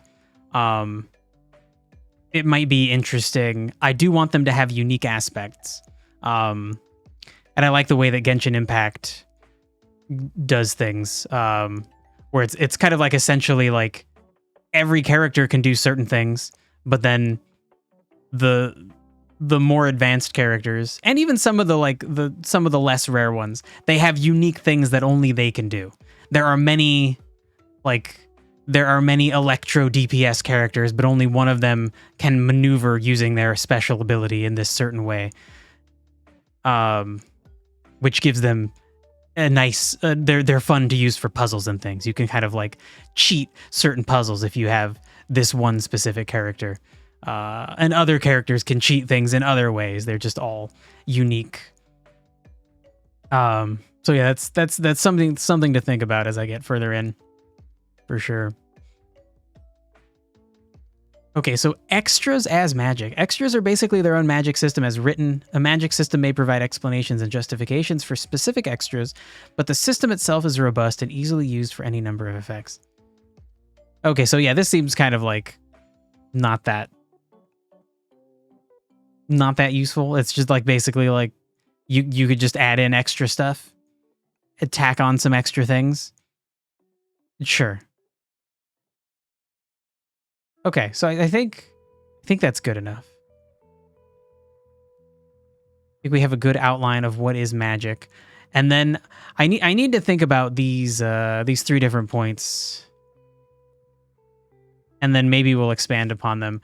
I feel like this one's going to take me a while, trying to figure out like what are some fun actual sources of magic. And we have like one is mundane, 2 is the gods, 3 is going to be something else, and then 4 is the actual answer. And we need to these need to be expanded. The actual answer, if I could spell answer right, needs to kind of seem like it could be either one of these. That is the actual source. You like Game Pass? It's the first time you ever actually had original Minecraft. That's funny. I'm glad you own original Minecraft. It's fucking good. There are examples in book, but they're hella system specific. Yeah, so I don't feel like that's necessarily that useful to look into. I think this was good just to kind of review the general questions, the tone and the cost, the limits, the availability, that kind of stuff. Greg, you crazy little monster. She's just like fucking, she's going crazy. Oh, I'm blocking her here. I'll go over here. Oh, now she's chill. The moment I show moving my hand anywhere near her, she was like attacking me, grabbing me and chewing on me. And now she's just like, nah, dude, I'm cool. Rude. Oh, you can play Mortal Kombat 11, Arkham Knight, and Fallout without downloading anything. Whoa. It does, like, that seems like it wouldn't work that well. Like, you're going to have lag or something, like some kind of input lag. Dang. You hope it was a good resource to help structure things. Yeah, for sure. I think these are all like questions that I had thought about at different times, but had never actually like put down into put down onto paper. It's good to think about that. Definitely worthwhile. It surprisingly works pretty well if your internet acts good, that is. Okay, yeah, I guess that's the main thing, right? And if you have decent internet and you're close to wherever the games are actually being streamed from, it probably does work pretty well. Okay, so now let's get back to outlining the opening area. So we have a general idea for what we want, which is that this area is influenced by Japan and Korean culture, and it is a temperate forest. And then the three elements are going to be nature and wind and water. And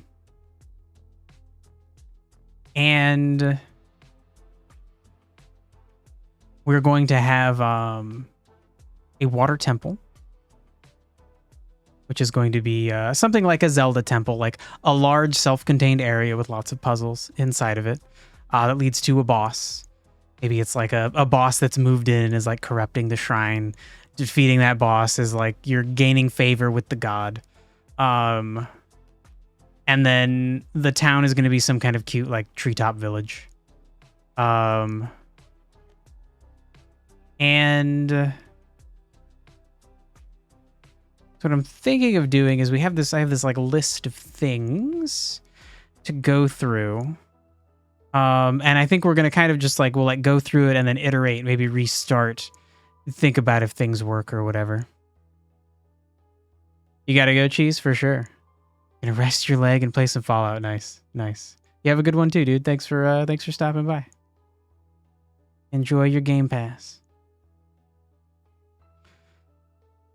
Okay, so we might just like break out paint in a little bit. Oh my god.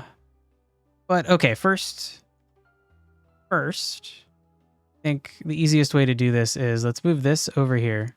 Let's move this over here. And then let's just duplicate this outline and then start filling it out. And then do also want to review.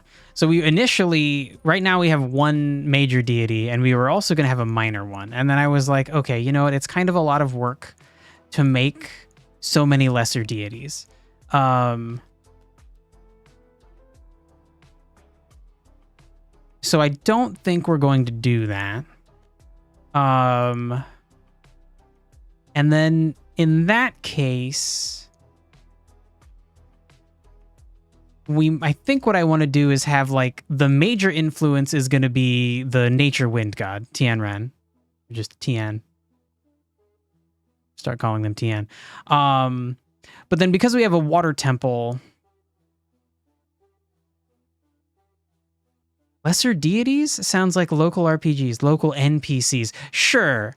Yeah, and I think there's a chance that we will just make like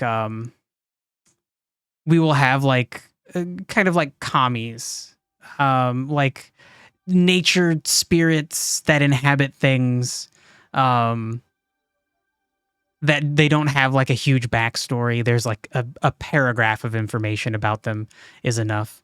Like, oh, there's like a water spirit that inhabits this river, and here are some things about it that kind of explain why the river acts the way that it acts.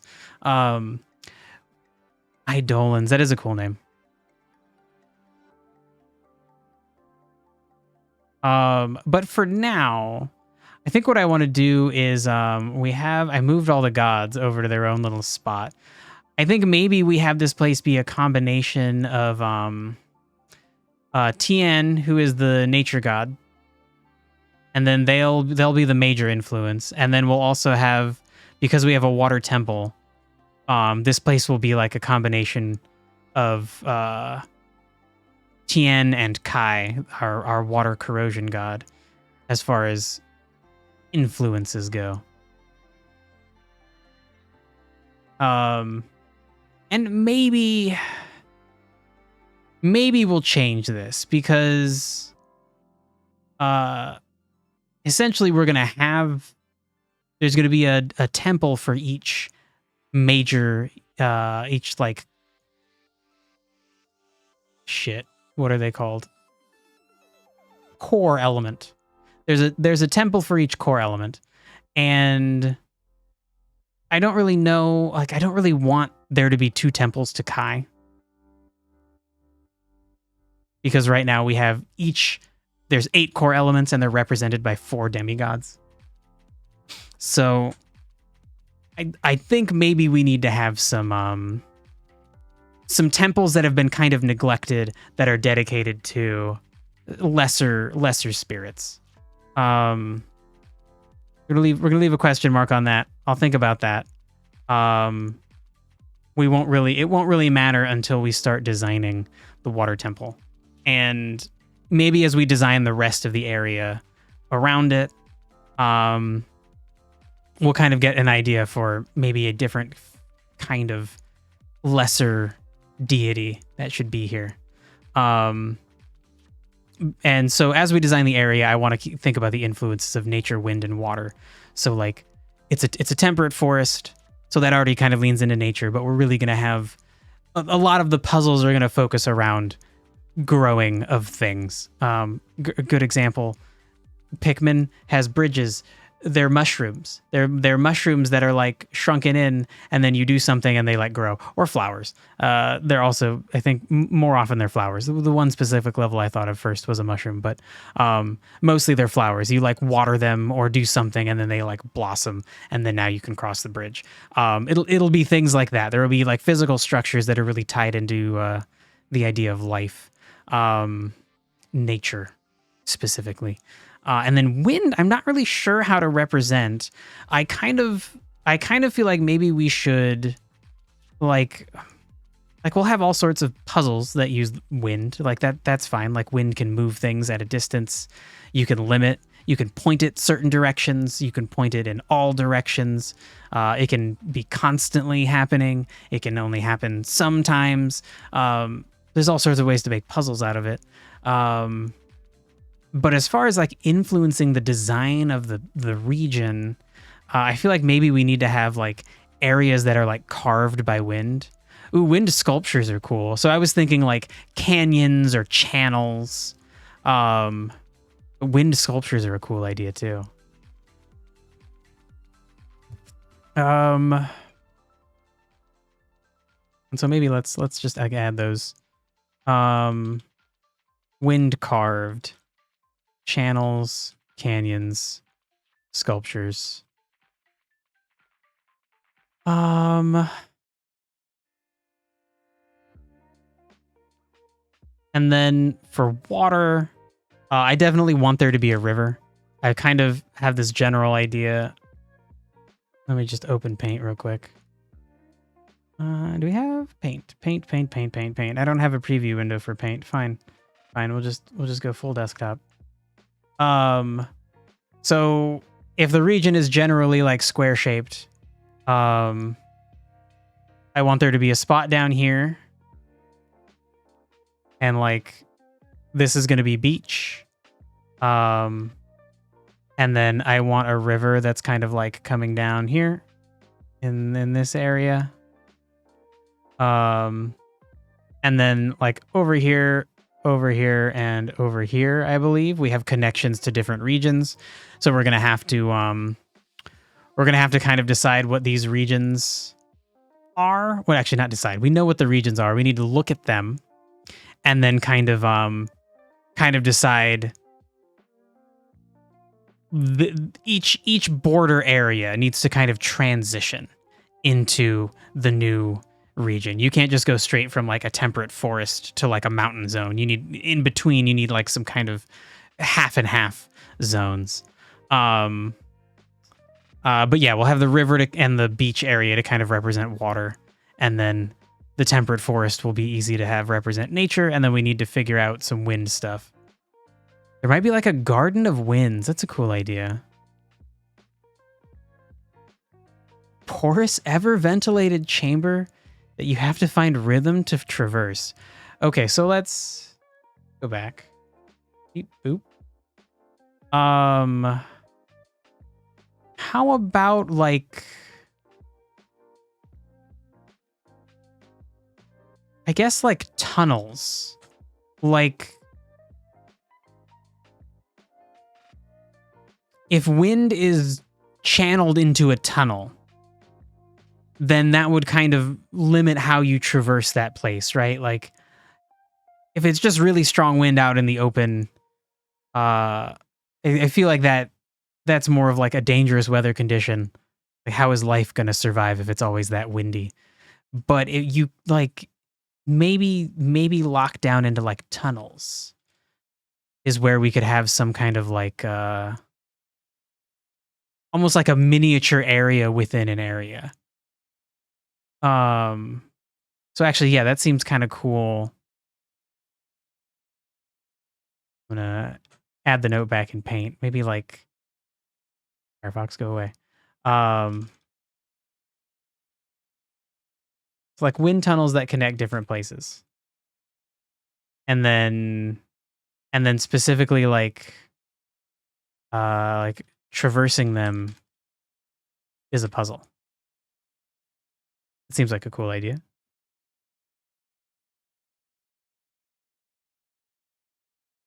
VLC crashed. Don't do that, VLC. Don't do that. Okay, he's back.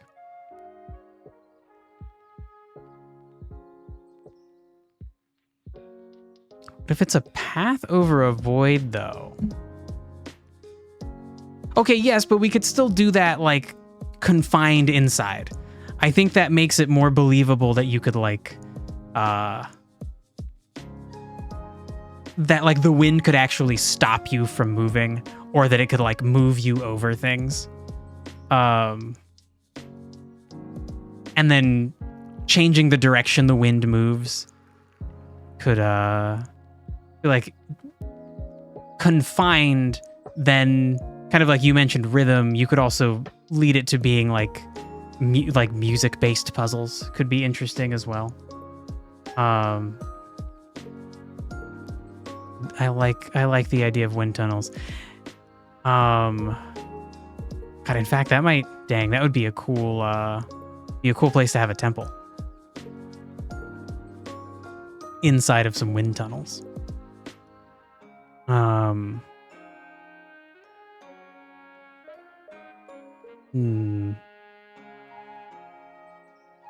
We do need a cool place for the water temple. So, a river and a beach for water is a little bit boring. We did kind of mention some ideas of like,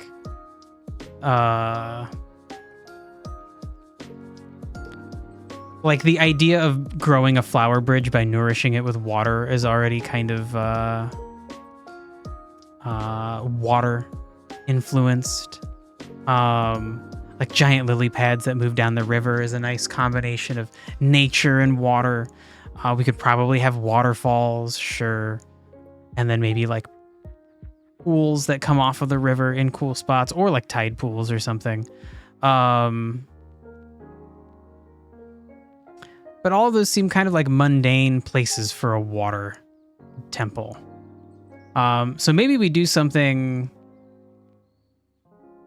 with the idea of like raising and lowering water, or the like location of the water temple. Could be cool.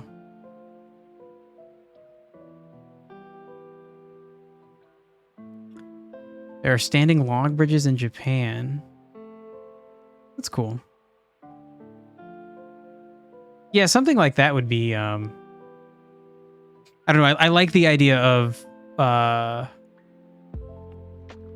very like all of the structures should be things like log bridges. Nothing should be like really really manufactured. It should all feel close to nature.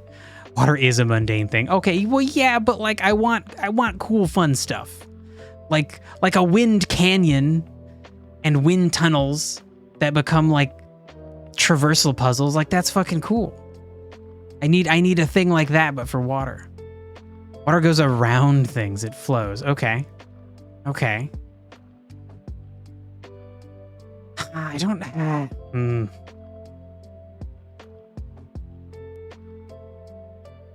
I don't know how we use that though.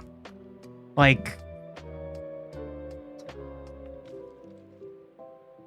maybe it's cool enough to be able to lower the water level, and we just have the water temple be at the beach. Maybe inside a waterfall.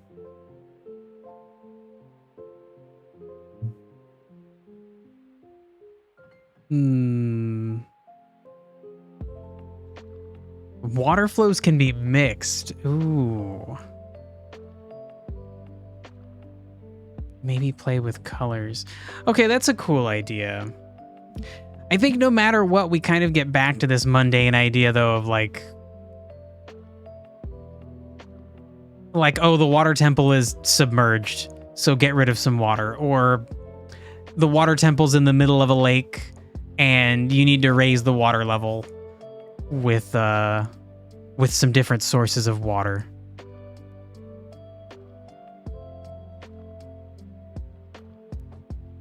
And I feel like those are so common, like they've been done before.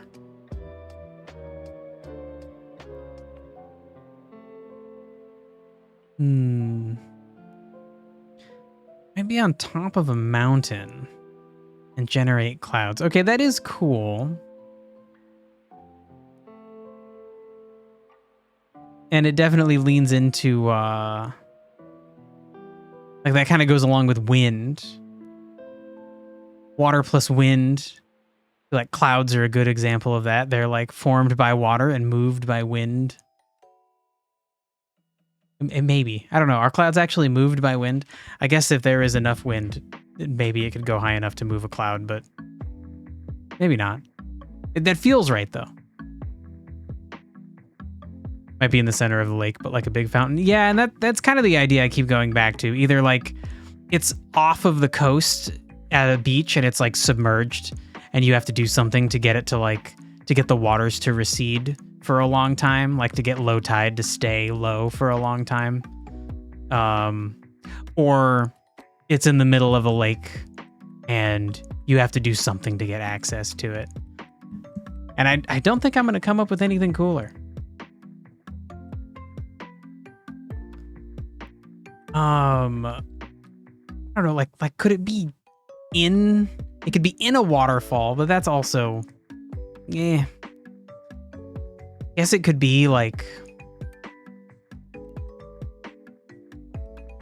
the temple itself could be like a giant waterfall. How would that even work though? That's fucking weird. That sounds too wild. I don't think I could work. It could be the water. Okay, that also sounds like how do you make that work, you know? I don't know. I don't know. My phone is ringing, but the screen is just black. Fascinating. Oh, it could be like a reflection. Ooh.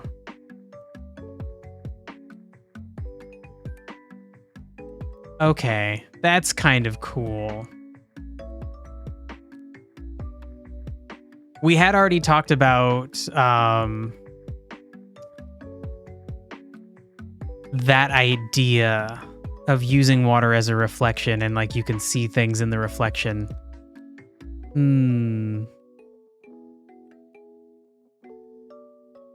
Could access it through the water, but it might be in the air. Hidden in the mirror. I don't know if it has to be in the air. I do like the idea of using reflections, maybe able to access it and then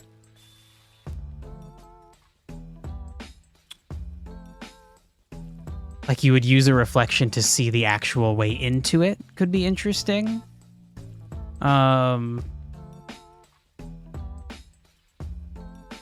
Like maybe it has a bunch of open doors, but in the reflection, only one of those doors is actually open, and that's the door you go into.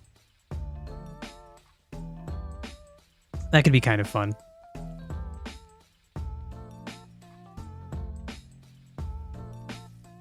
And then where could we put that? So I feel like we would want a lake. I feel like we want a lake.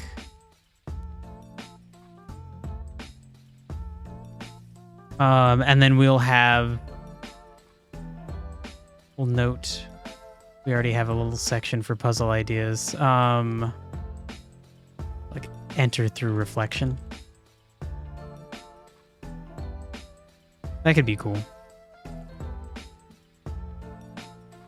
The lake would be where the water combines. Yeah, for sure. And so then maybe we'd have some kind of situation where you need the water to rise high enough so that you can get the water to come out far enough so you can see reflections, so that then you can like solve the puzzle that lets you get inside.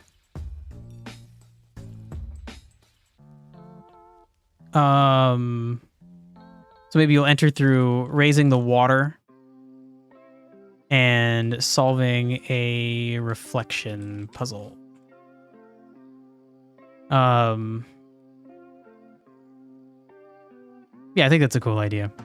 And then I think in the temple we might kind of dabble with a few puzzles that are a little bit wind influenced, a little bit nature influenced, but mostly they'll be water puzzles.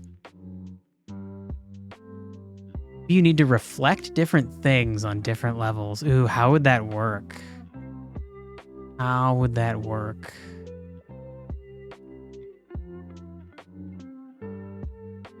I like the idea of having to set something like that up, right? Like you manipulate the flow of water so that there's like a different amount of water in different parts of the lake or something. But then what would you actually see in the reflection? Ooh, water slides are fun, yeah.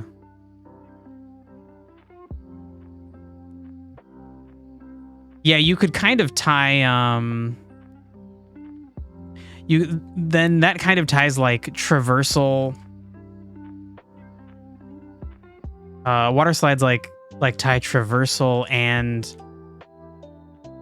puzzle. Well, I guess traversal and water level together as a puzzle, right? Because if you can go on a water slide, then there's water flowing on it, and you could easily combine that with the idea of making water flow to certain places to do things. And so maybe there would be some optional puzzles where you need to like turn off all but one or two water slides to get you to where you want to go with minimal amounts of water, so you could access something that you can see but you can't get to unless you do what I said and turn off all the water sources. Oh, that's a cool idea. Yeah, I definitely think water slides are really fun. They're just fun. And then because you can also tie them to puzzle mechanics, it's like, why not?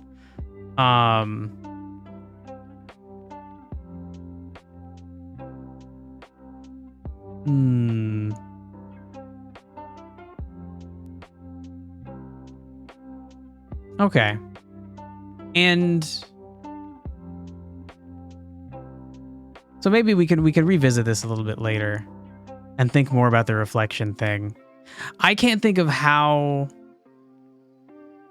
you would make a reflection puzzle super complicated. I feel like if a reflection puzzle is super complicated, it's going to bug people. I've got to find a way to convey that it's complicated. Like you can always just do something like kind of lazy where I don't know, let's go back to desktop. Like you could have like the puzzle space, and then you could have the spot that's reflected, and then I don't know, you could have like a bunch of switches to press. And then only one of them appears in the reflection. So then the player's like, oh, okay, yeah, I clicked the one reflected one. Also, then it would be that one. But you could make it more complicated. Like you could have it so that like the player can only see everything when they're right here, and they need to follow some kind of path that's outlined in the reflection, but they can't see it the whole time, so they kind of have to realize like, okay, yeah, so I need to come here, and then I need to do that, and I need to go here, and then like, right, like they would have to kind of memorize this path. You could do something like that. But what I think would be hard is if you had this same situation, but then let's say maybe this is like divided in half, right? And you have like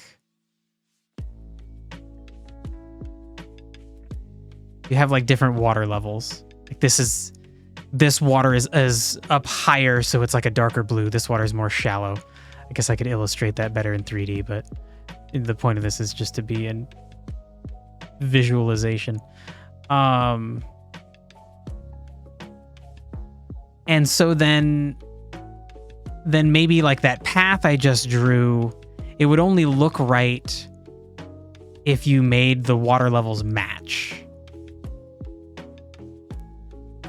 And then otherwise it would like, maybe it would be like broken. So yeah, let's go back to it being the wrong color. Like maybe it would be like off, like this or something. And it would need to be very clear to the player that this is like wrong. And I guess in this case it would be, because they'd be like, oh, that doesn't even like make a path. So yeah, maybe we could do something like that. We have like multiple levels, and so then the player would realize like, oh yeah, let me raise the level, and then oh yeah, look, now it connects. Okay. Something like that. It could be interesting. Okay, so that's a cool idea. I had originally wanted to go through this list, but then got distracted with some ideas that I wanted to get down. So let's go through this list, and let's make it. It's gonna be big. She's gonna expand to be a big girl. Right. As I always forget, you cannot make it go down without just clicking enter. Okay, so I want to at least outline a little bit the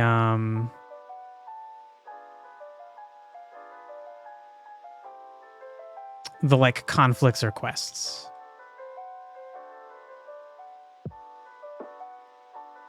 And whoa. Right, we do need a name. We need a name for our temperate forest. Okay, for now, it'll be called Tian's Woods. But you know, it's probably not permanently.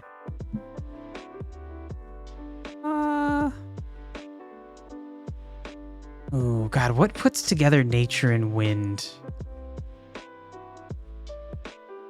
You call it Windwoods.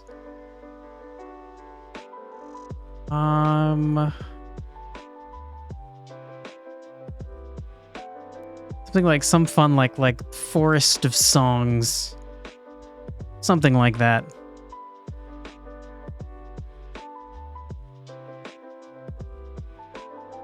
And then the song part would be referencing like the wind tunnels that would make vaguely musical notes by blowing air through them.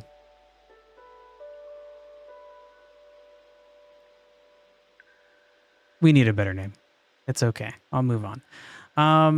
Okay, so let's outline some conflicts, quests, and goals. So this is like post-tutorial, right? The player understands the most basic aspects of the game, but just barely so.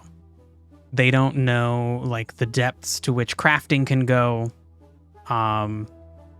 They know there's an elemental system, but they absolutely, but they don't know the system well. And while playing the game, the player will be constructing their own little like Pokemon type effectiveness chart, right? So the idea will be that the player like starts with an empty one of these. Maybe it's even empty over here too. And then as they encounter creatures, their documents will kind of auto update. That is the thing about being a scribe, is you have a magic book that updates relevant information. In this case, information about symbiotes, because we are the symbiote scribe in the game. In the game Symbiote Scribe, you play as the Symbiote Scribe. Who would have guessed, huh? So yeah, this thing will be mostly empty, but it will be slowly expanding, and the player will have quick access to it. It'll be something like on their screen they can just open up at a moment's notice. And then there will be a setting to be able to just do what later Pokemon games do, which like they just tell you. You can be like, I don't want to look at this. Like, just when I go to use an attack, like, please warn me if I'm about to use a psychic attack on a dark Pokemon. Like, as long as your character has learned that that creature is dark and it knows that the attack you're using is psychic, the game will be like, hey, don't do that. Don't do that. But that will be an accessibility thing you have to enable. Okay, so that's important because I want to like focus on expanding elemental knowledge, right? The player at this point, at the very beginning, will have two symbiotes. They will have one they have to start with. That will be some kind of like eldritch element. And then they will have one that they choose. That'll probably be... The initial plan was 1 out of 3. But I might do like 1 out of 4. And they might be like elemental combos. But either way, the player will have access to nature, wind, and water creatures, as well as whatever they start with. So we won't have to worry about... No player will have to worry about every single type at the beginning. God, I can never remember how to spell relevant. My brain wants it to just be all E's. So yeah, we will focus on relevant elemental knowledge. Relevant elemental knowledge. With some quests. Also, maybe a few simple fetch quests. I think Pokemon does a good job of starting you off with a very simple, portable quest. You just... By portable, I mean it's good for a mobile game. Because it was on the Game Boy. You go up to the first town, and then you go to buy Pokeballs, or really buy anything. And then the person's like, hey, go deliver this thing for me back where you came. Just go backtrack. Great excuse to backtrack. It's okay, actually, it's a bad excuse. It's lazy, but it's very early in the game, so the simplicity of it is like, oh, okay, sure, yeah, I can do that. Great.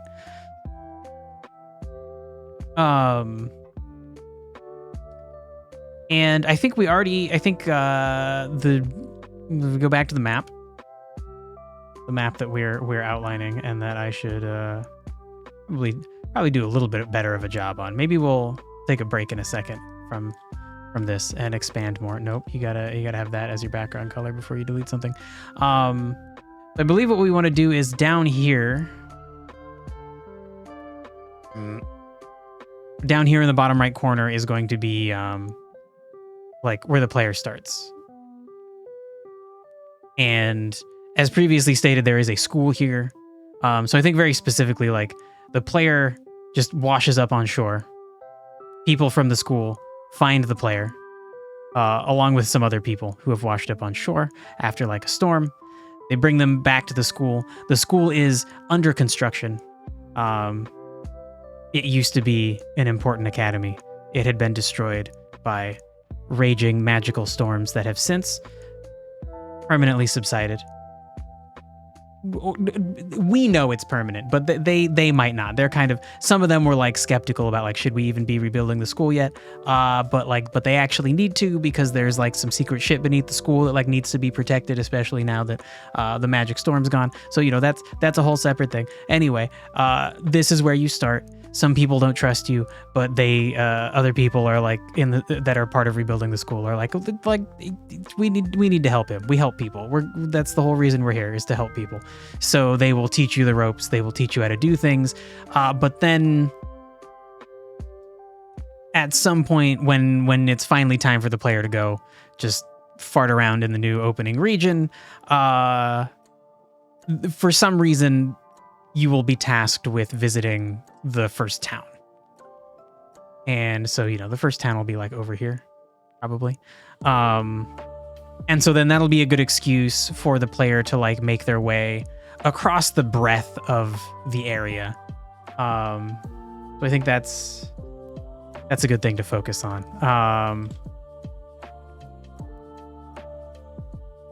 We'll say for school supplies.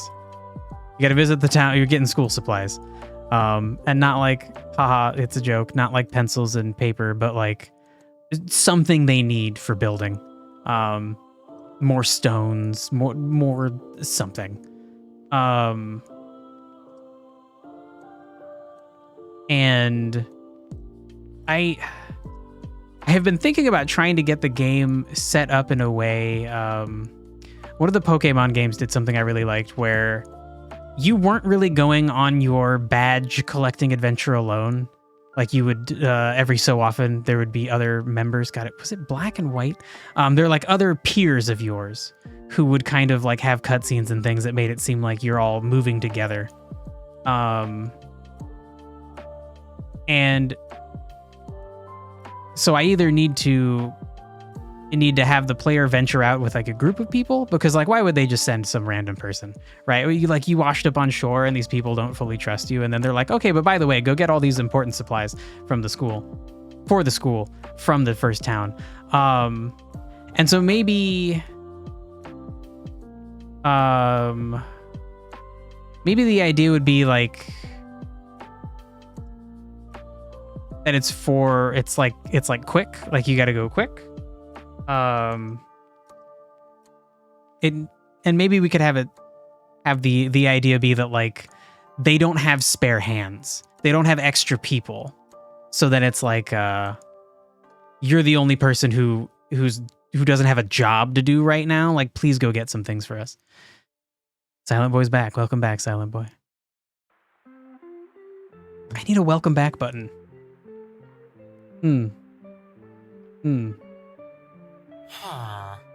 Yeah. All right, let's get a welcome back button. I wanted to get a happy birthday button. I can't find a good soundbite for happy birthday. Nothing that's really like punchy.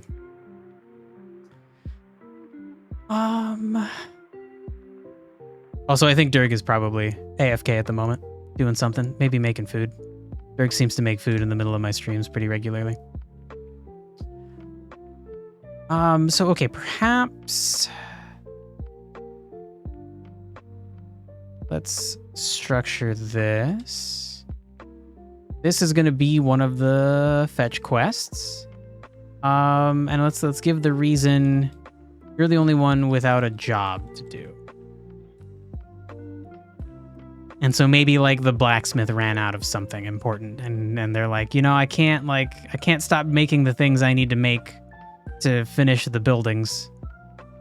I'm busy making latches and locks and levers for all of our doors, but I need something. Go get it for me.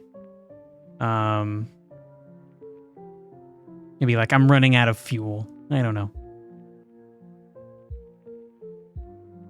So then that way it's not like incredibly pressing. Like the idea would be like, if you don't do it soon enough, he's going to have to go do it, but he would really appreciate it if you would go do it.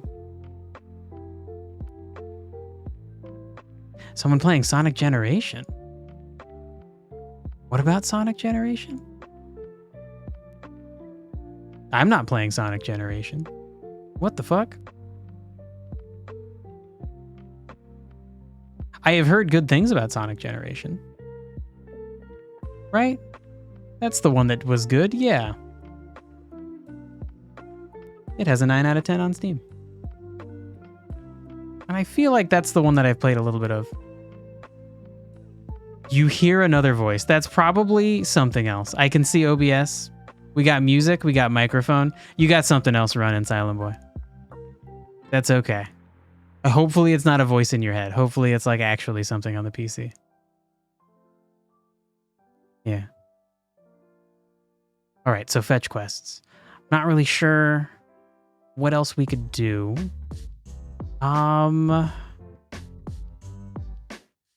Let's see. So we know we're gonna have like scattered all around the opening area.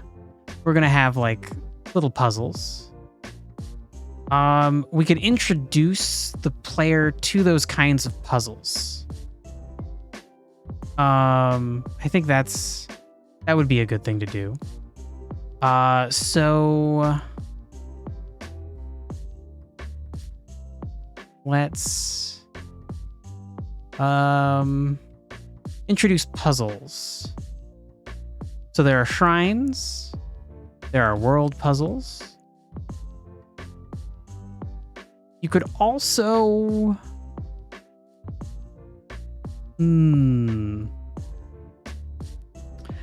what about the things that players can't access yet?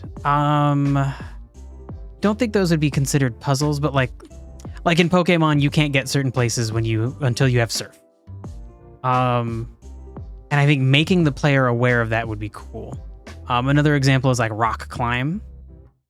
Eventually, you get the ability to like climb up like rocky ledges in Pokemon. You could have a guy standing next to one of those spots, being like, "Oh, I wish I could get up there, but I just like can't get a handhold. Like maybe I could find a symbiote that could help me." Like wink, wink, nudge, nudge. So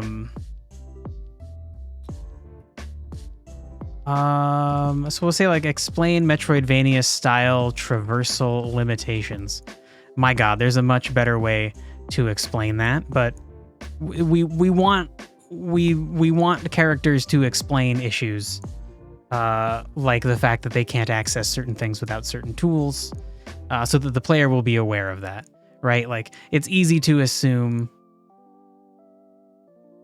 One of my cats is yelling for attention. It's easy to assume that your players know things about video games and to just treat them as if they do. But you know, you want people to have a good time if it's their first video game. So yeah, I think explaining that would be good. Maybe we expand the fetch quest thing to like fetch/collection quests. Because then this way we can get the player to engage in the like crafting system. It's like collect ore, collect herbs for the alchemist, and maybe actually not for the alchemist, for alchemy, and for collect ore for smithing. I want part of the story to be you recruiting people to come to the school. So at some point you will meet a great blacksmith. Maybe you'll rescue them and you'll be like, hey, come help the school. You found the noise, great. Twitch pulled you away. Yeah, it happens. Into a different stream. Okay, but you probably clicked something then, right? Probably it was user error. With a computer, it typically is.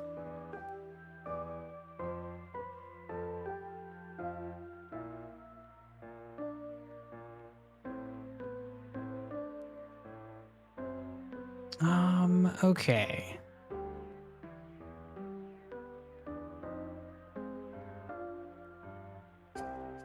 So I think what we need to do is actually, we need to take these like notes and then turn them into some actual quests. And I think what we can do is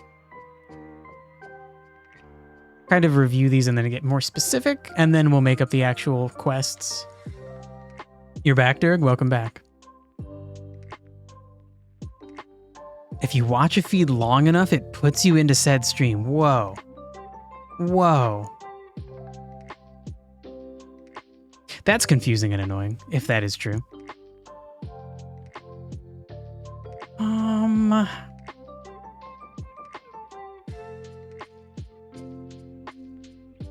Let's see. So maybe instead of elemental knowledge, we'll say focus on expanding combat knowledge with quests. We're going to focus on combat knowledge. And then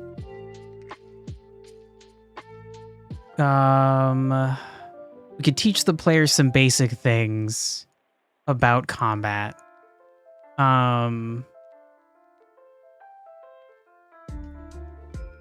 Like the idea could be that there is somebody who's studying elemental reactions and they're like, hey, take this item.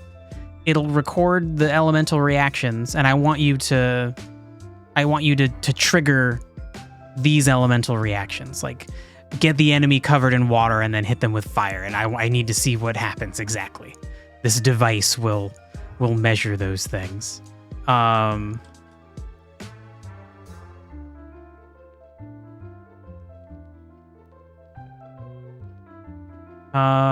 So yeah, and then also maybe learning elemental strengths versus weaknesses. Because I want to do what oh my god, what's the game? Cassette Beasts did, where they have a system like this, but it's more than just like good and bad, bonus damage, reduced damage, or no damage. It's like good effects and bad effects. So you can learn the system on a low level by being like X plus X attacking Y is bad, or X attacking Z is good. But then you can also get more by knowing exactly what that good thing or that bad thing is that's going to happen. You might realize like, oh, the bad thing actually isn't that bad in this situation, so it's okay. Or the good thing is very good in this situation, so I should do it, even though a different attack might do more damage if it were not for that very good thing at this moment. So we have like typical Pokemon, super effective, not very effective, but toned down a little bit. And then we have like deeper things, which are the reactions that happen. Freezing enemies, or spreading fire using wind, things like that for sure. You'd love some feedback on the script before you go to work. Yeah, Silent Boy, I'll definitely check it out today or tomorrow. Look, it could be the same thing with Dirk. It's hard to it's so hard to make free time to do things, you know? At least for me, my life is fucking structured.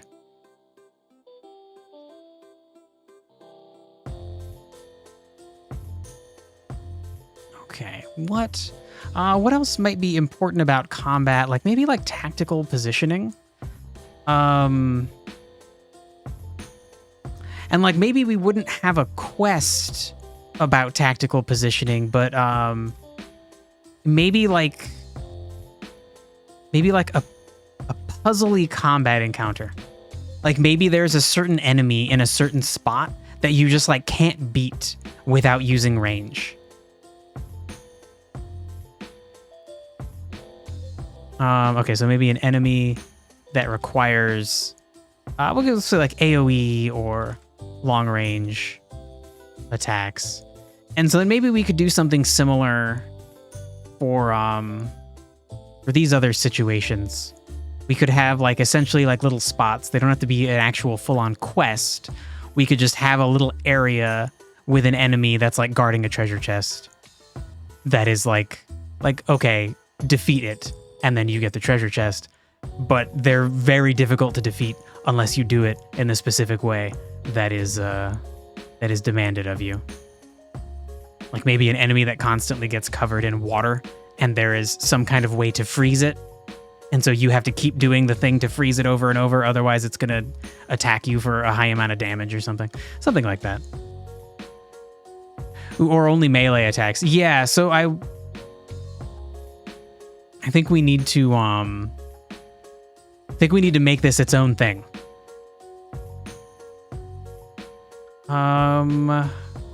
So maybe not quests with puzzly combat encounters.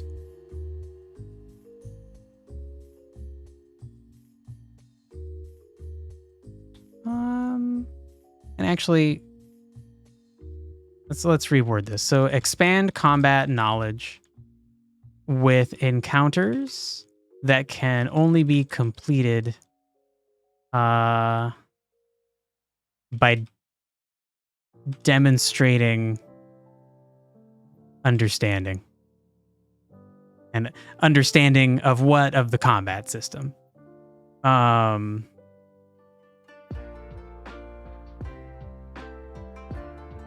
Like melee only is also a good idea. Because eventually I want there to be all sorts of enemies that demand the player engage with them in certain ways. And if the player is playing on an easier difficulty, that demand is much softer. But if a player feels like if they feel like they're very intelligent and they want a challenge, then they're going to have to understand like certain enemies you do not fucking melee, or they will do something bad to you. Certain enemies you can melee, but it might be a bad idea. Like you're getting up close and they have some ferocious close range attacks, or a counter attack for melee attacks. Maybe even some enemies that are just outright immune. And if the player, what I want is when the player first encounters that enemy, it should be in a way that's kind of low stakes, and there's room for error. So they could go attack the enemy and then realize like, oh shoot, this thing's like an air elemental, and I swung my sword at it, and like it's made of air, so it was just like 0 damage, buddy. And then I want the codex that the scribe has, that the player has, to fill that information in, like a Pokedex. It will make an entry for that enemy and be like, okay, now you know that thing's immune to melee damage. And so then if you're ever fighting that enemy again, you can like click on them and be like, yeah, show me what I know about this guy. Okay, yeah, right, he's immune to melee attacks, right? Yeah. I tried to hit him that one time. Okay, great. I think there needs to be an easy way to access that information that the player has built up. And I don't want it to be like in a lot of games, there's just like a stat that a character can have, and if they have a high like perception stat or something, they will just know all those things about the enemy ahead of time. I don't want it to just be that way. I want the player to actually have to make the mistake, or like every time they defeat the enemy, there's maybe a small chance they'll realize something about it. And that will be put into the book as well. There's like a small chance that they could defeat this air elemental and realize like, oh, I didn't try meleeing that thing, but it did really seem like I shouldn't. And then they'll know. They'll hear like a little pen scratchy noise or something after they defeat the enemy, if they learned something new about it at any point during the fight. And if they defeat the enemy, then there's a small chance that they'll hear the pen scratchy noise after they defeat the enemy, and they'll be like, oh, cool, I wonder what I learned about that guy. And a lot of the time, they will be able to just guess it.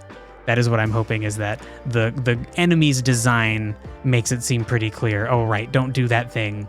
Or do that thing. Don't melee it. Do freeze it.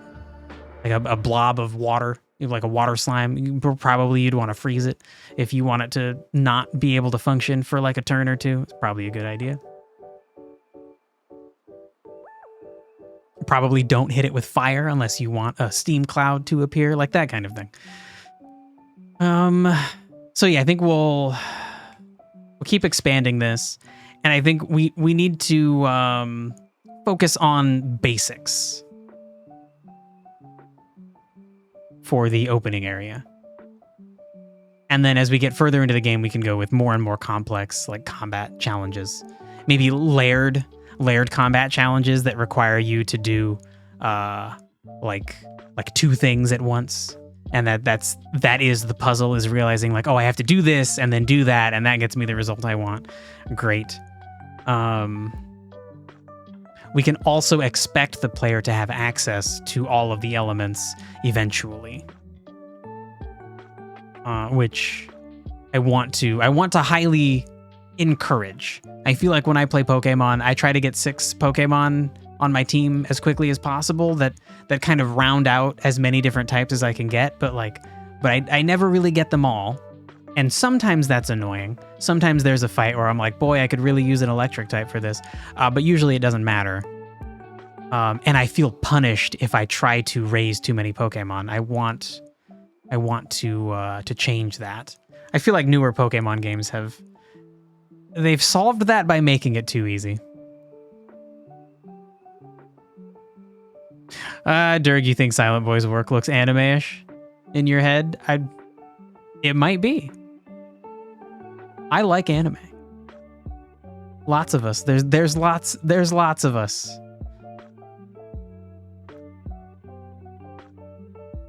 Look at this upside down cat. So weird. So fucking weird. Actually, you know what, Greg, you can hang out. You can hang out on the screen. Okay, so we'll have combat encounters. I think we'll just kind of spread them around. They'll spread them throughout the area. I want the player to have a good time if they're just like, I'm just going to walk out into the world and do stuff. But I also want them to have a good time if they're like I need a quest. Somebody tell me what to do.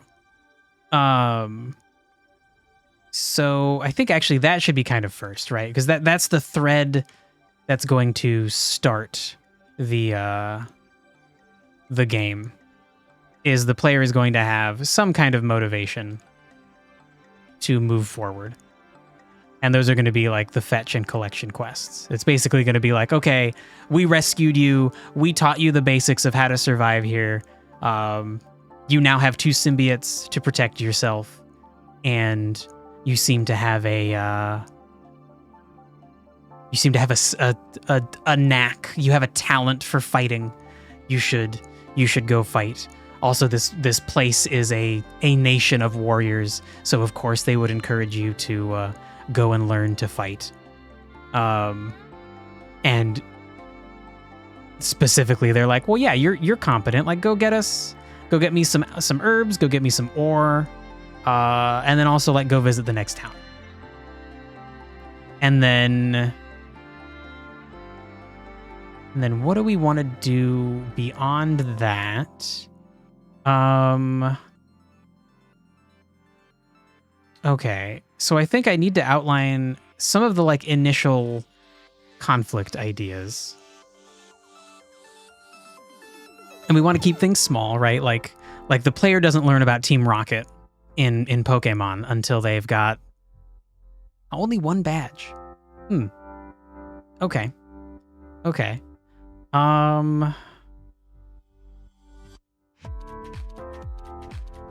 So yeah, let's say that these are quests, and then up higher we'll go with conflicts, because I feel like they kind of come first. Okay. So an initial conflict that the player will be aware of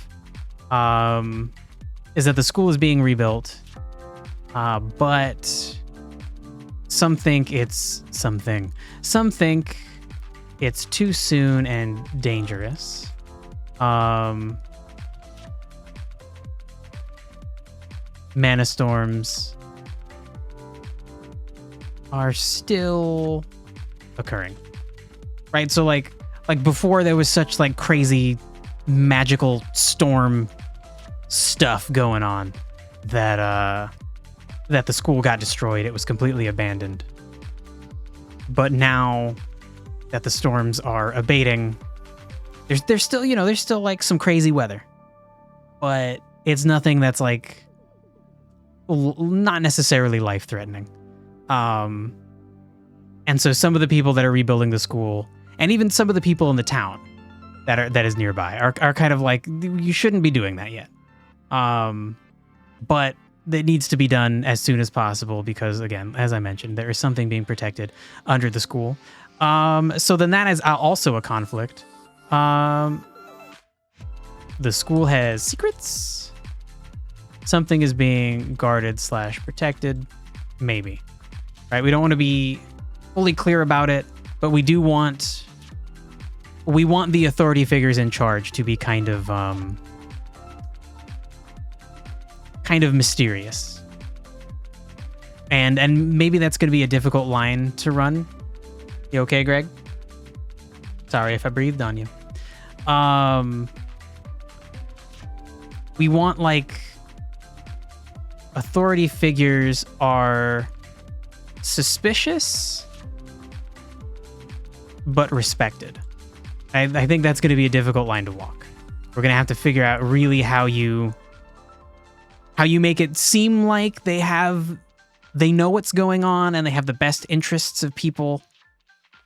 Like they really care, but also like they're not telling us everything, and we know that.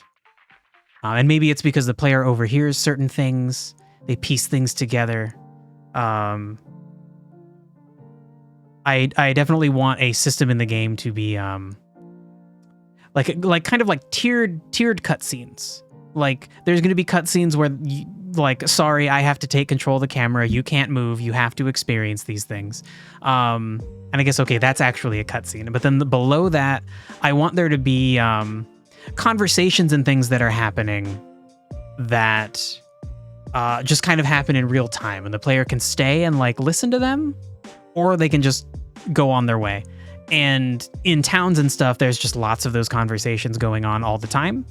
Like if the player walks by a busy restaurant, they could see like a dozen conversations happening at once. And if anything is relevant to the plot, it will be recorded by the player. Oh, I guess not by the player, by the player's magical codex tome thing. It will be recorded in like quest info.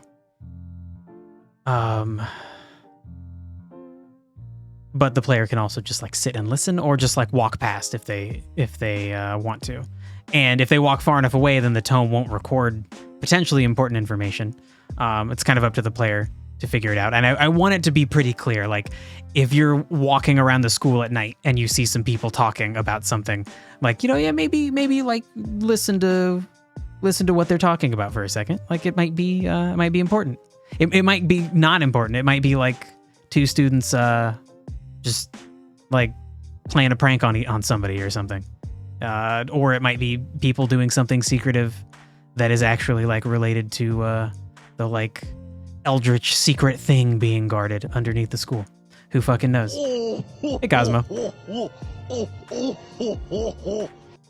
What's up? I don't know. Just chilling, just making lore for a game, you know? What's up with you? How's the coding going?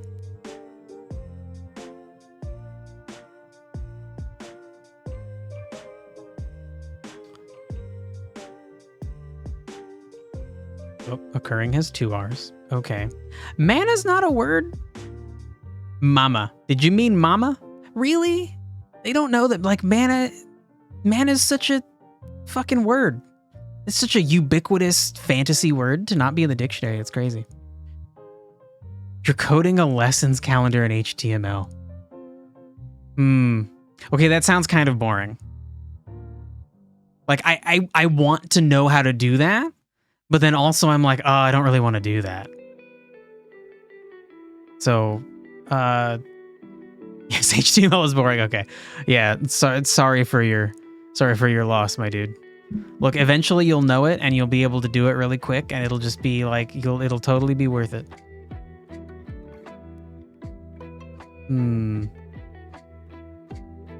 Other programming languages are not boring. Yeah, I wouldn't say GD script is boring. It's hard for me though.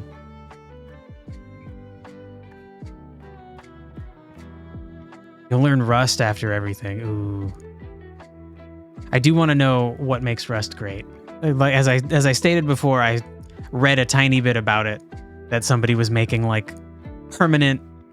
They were making a game where you could permanently like splatter blood onto surfaces, and apparently like Rust was amazingly efficient for it. And that is and it specifically was like Rust interfacing with Godot. It sounded super interesting. Okay, so there are some other conflicts that I want to hint at. And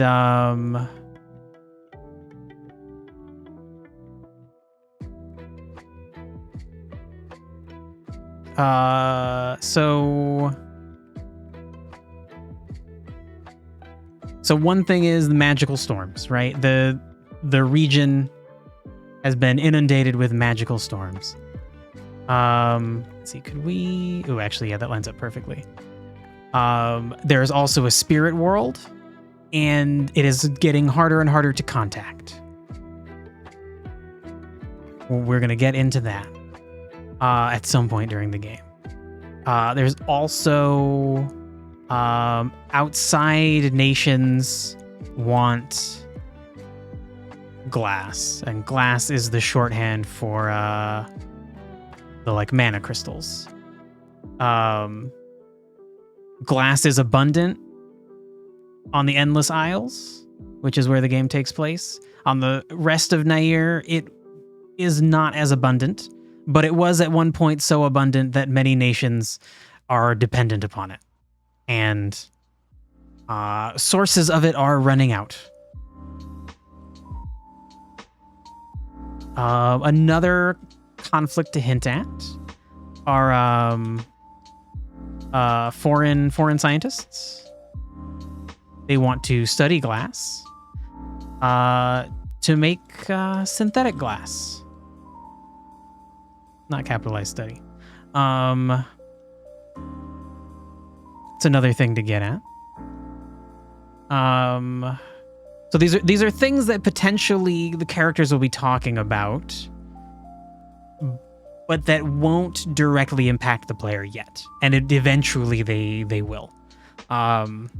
We want to start off low stakes. Again, just like the idea that like the player in Pokemon doesn't encounter Team Rocket right away. It's not like they give you some time, like get a badge, understand the structure of the game, right? You're going to go from badge to badge. Okay. And then we're going to throw in some extra stuff in there.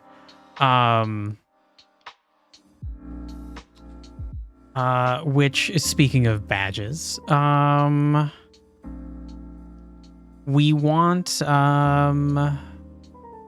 let's see, we want the player to partake in a tradition, right? This region, the Endless Isles, still need a cool name for them. They have a tradition of training warriors. They are like they are special warriors. They are unkillable because they bond with the spirit world and they can die and come back to life. And so that is like a very people don't fuck with this place because like why would you go attack a place that has an undying army? And we will get into how the spirit world, what the source of it is, how it interacts with the like culture of the people that live here.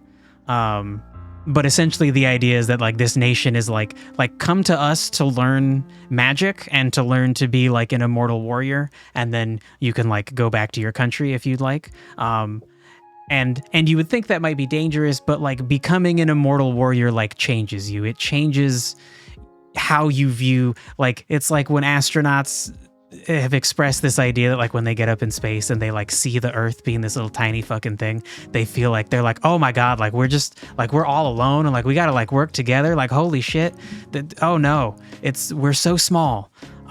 You kind of get that kind of feeling if you become a spirit warrior person. So it's not really dangerous for this nation to teach you to be one of those things, because then you're kind of like loyal to them. You're loyal to like the long game of like unity and coexistence and shit. So like, you know, it would not be uncommon for generals of foreign militaries to have at one time trained here to become a spirit warrior, and then they're much less likely to not only attack this place but to attack other places, to do bad kind of like crimey aggressive war. They're much more likely to be like, no, that's not good. So anyway, the player is encouraged to take part in that kind of training. And I don't know, I guess that's not really a conflict. Although I do want there to be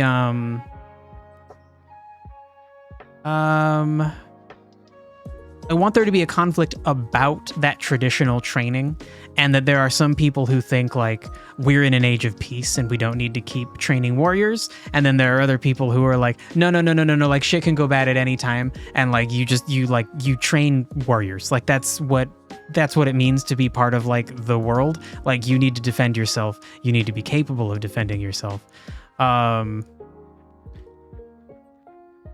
So let's see, what is the conflict? Like the conflict is like,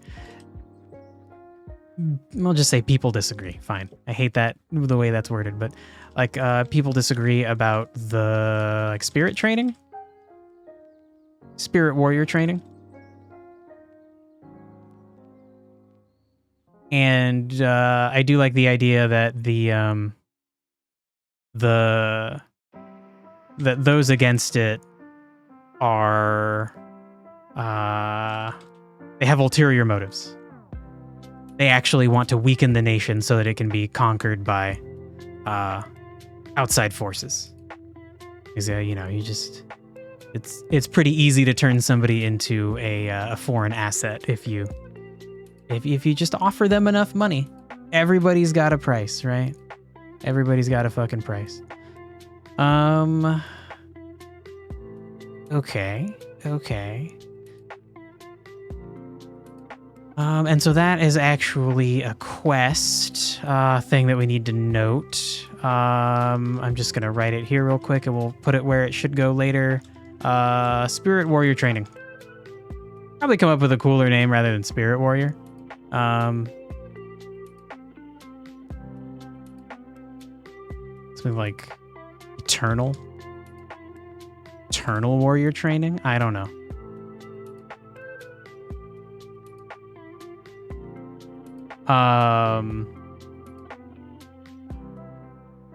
And we're going to say visit dojos and collect badges is going to be the thing. Ooh, shaman. Now, so those get at different ideas though, right? Like I want to get at this idea that you're like the goal is to turn you into like an unkillable magic warrior. Maybe like eternal adept warrior training, but then that's like too many words, right? It's like I think I just need to make a word or use something weird like conduit. That's not quite right though, but some kind of word. We need some kind of name, like the way that Destiny uses the term guardian as with like a capital G, like it has a meaning in the universe. Do I know how you could pick a color from the screen? Well, if you have a Stream Deck, there is a fun little command that lets you do that. You just put your mouse on something and you press a button and it will put the color of the pixel your mouse is floating over onto your clipboard. And it also says the name of it on a little icon on the Stream Deck. Otherwise, I don't know how you do it. There's probably something to do it. Ooh, Ardent is a cool name. And I also I like the idea of something like Guardian, maybe like Keeper or okay. name ideas. Probably not Guardian, but that's, yeah, definitely not. So like Keeper, Warden, Ardent is cool. Like I want it to get at this idea of that you are a protector, and that part of the strength comes from being empowered by the spirit world, the spirit of all of the dead that are tied to life still. They are dead, but they live in this special way. And if you ever were to become like I don't know, like a murderous sociopath, these powers would abandon you. You only get them so long as you upkeep this idea of protection and like safekeeping of the whole planet, of the world. And generally it changes your personality because of that. It's like you become, I guess, like a Jedi a little bit, like detached. You see the world more for what it is and what it will be, what it could become. You see like the long game of civilization. And so you are less worried about petty small things. You are less likely to become a murderous bastard, but it could happen. And if it did happen, then these powers would leave you. And then also people would see if you are this thing, people respect you. And they are right to respect you, because this isn't like a shitty human being can become a cop and have a badge. It's no guarantee that they're a good person. But being a keeper or a warden, I think maybe warden, it might be warden. It means that you are good. At least you care about the world in the long run of things. Okay, so then that will be a quest that the player is given, right?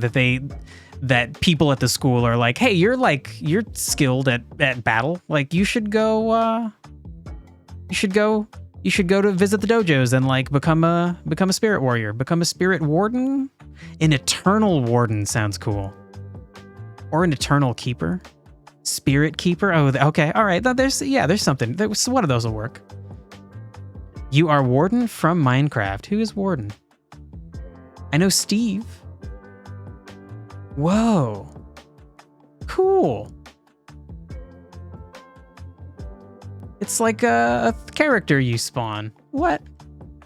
What is this? Shoot. Also, I have to end the stream early because I have an appointment with a surgeon who is going to decide if they need to cut me open.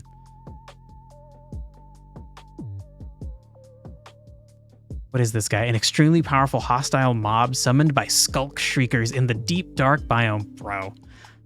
Oh my god. Minecraft has changed so much. Holy shit. I need to play Minecraft again. Spirit Keeper is like a spirit guardian. Maybe. What's a spirit guardian? I don't know. They're a warrior that can come back to life and protects the balance of life in the world. That's what they are. So if that's a spirit guardian, then yes. Yes. Still not sure. Oh, you just don't know English and you're asking. Okay. Yes. Sure. Those would be like similar ideas. Guardian was another idea for a word, but I play Destiny and Destiny uses the term guardian, so I don't want to just lazily use the same word as them, you know? So yeah, something like that. I don't know. It's still a loose idea though. We'll hammer it out. Okay, so I want to finish writing out some of the conflicts. I think we have the major ones. We need some kind of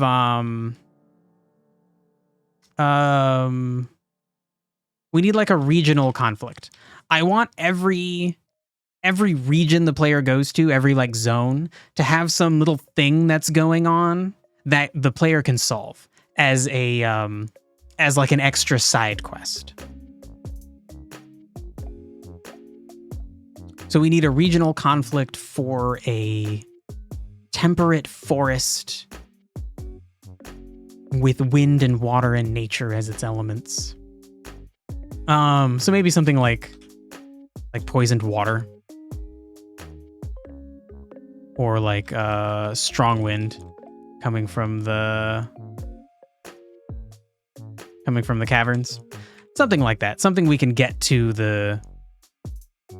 We can solve the problem, and it's like maybe it's like some kind of creatures causing the problem, some kind of creatures poisoning the water or something. Ooh, Power Toys has the color picker. Okay, cool.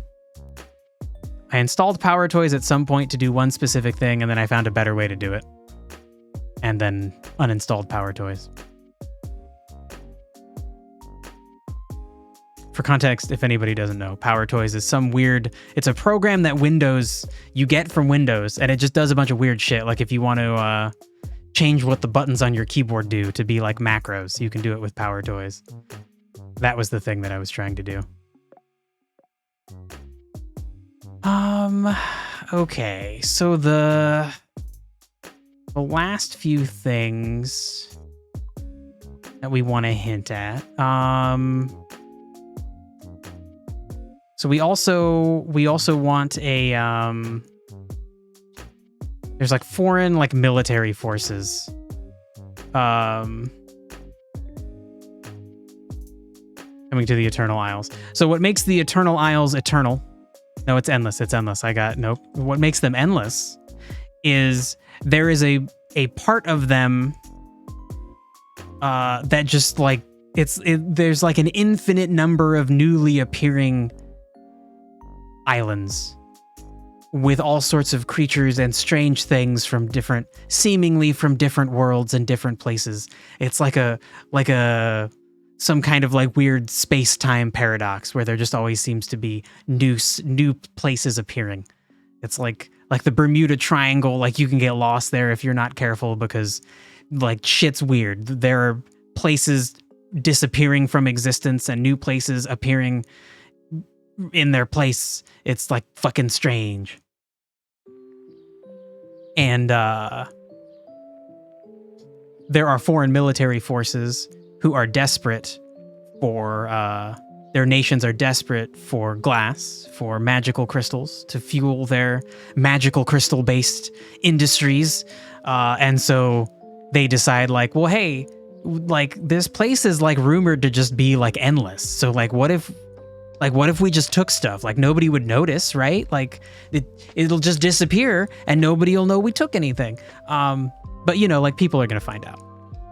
But it's a good idea. They're desperate, so so one of the conflicts we'll start talking about is foreign military forces coming to the Endless Isles to steal glass. And maybe like some of them start encroaching on the like civilization there. They start stealing stuff from the people there instead of just stealing things from the uninhabited islands.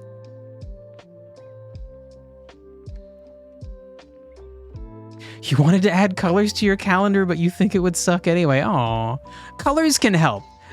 Like no matter how much a thing sucks, some nice complementary colors would help. And maybe you don't even need color picker. You could probably just look up like a nice, like you can Google like sets of complementary colors, and you could like choose a little combination of like 4 colors that all look good together, and then like decide what should look like what on your calendar. I don't know. It would definitely help though. There are HTML palettes. Okay, sure, yeah, something like that. There's always a solution. Somebody's figured out how to make it look nice.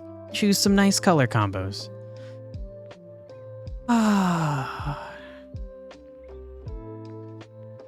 Okay, what we also, so I guess at this point I'm just kind of like relisting the major conflicts. And I think next stream we'll go back and look at some of them and then like reformat them and put them in this list. I want to be able to kind of just pull a few of these ideas and have people comment on them, so the player is kind of aware. The world feels like when when the foreign military shows up, the player's like, okay, I heard about people talking about this shit. You're one of those people. Okay, all right, fine.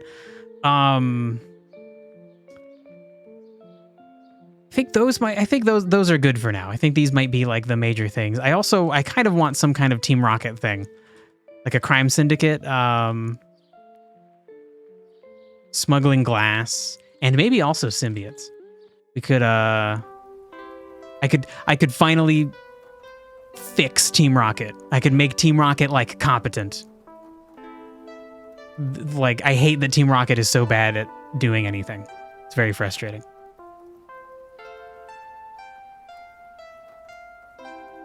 You think it would still look bad? Yeah, I think it would look less bad though. You could be right. It could still look bad. Or you could be like, you know, some people are hypercritical of their own work to the point that they like can't appreciate a job well done or a job done well enough. You know, it's hard to know. There's no way to not be subjective in your own opinions because you're stuck in your own point of view.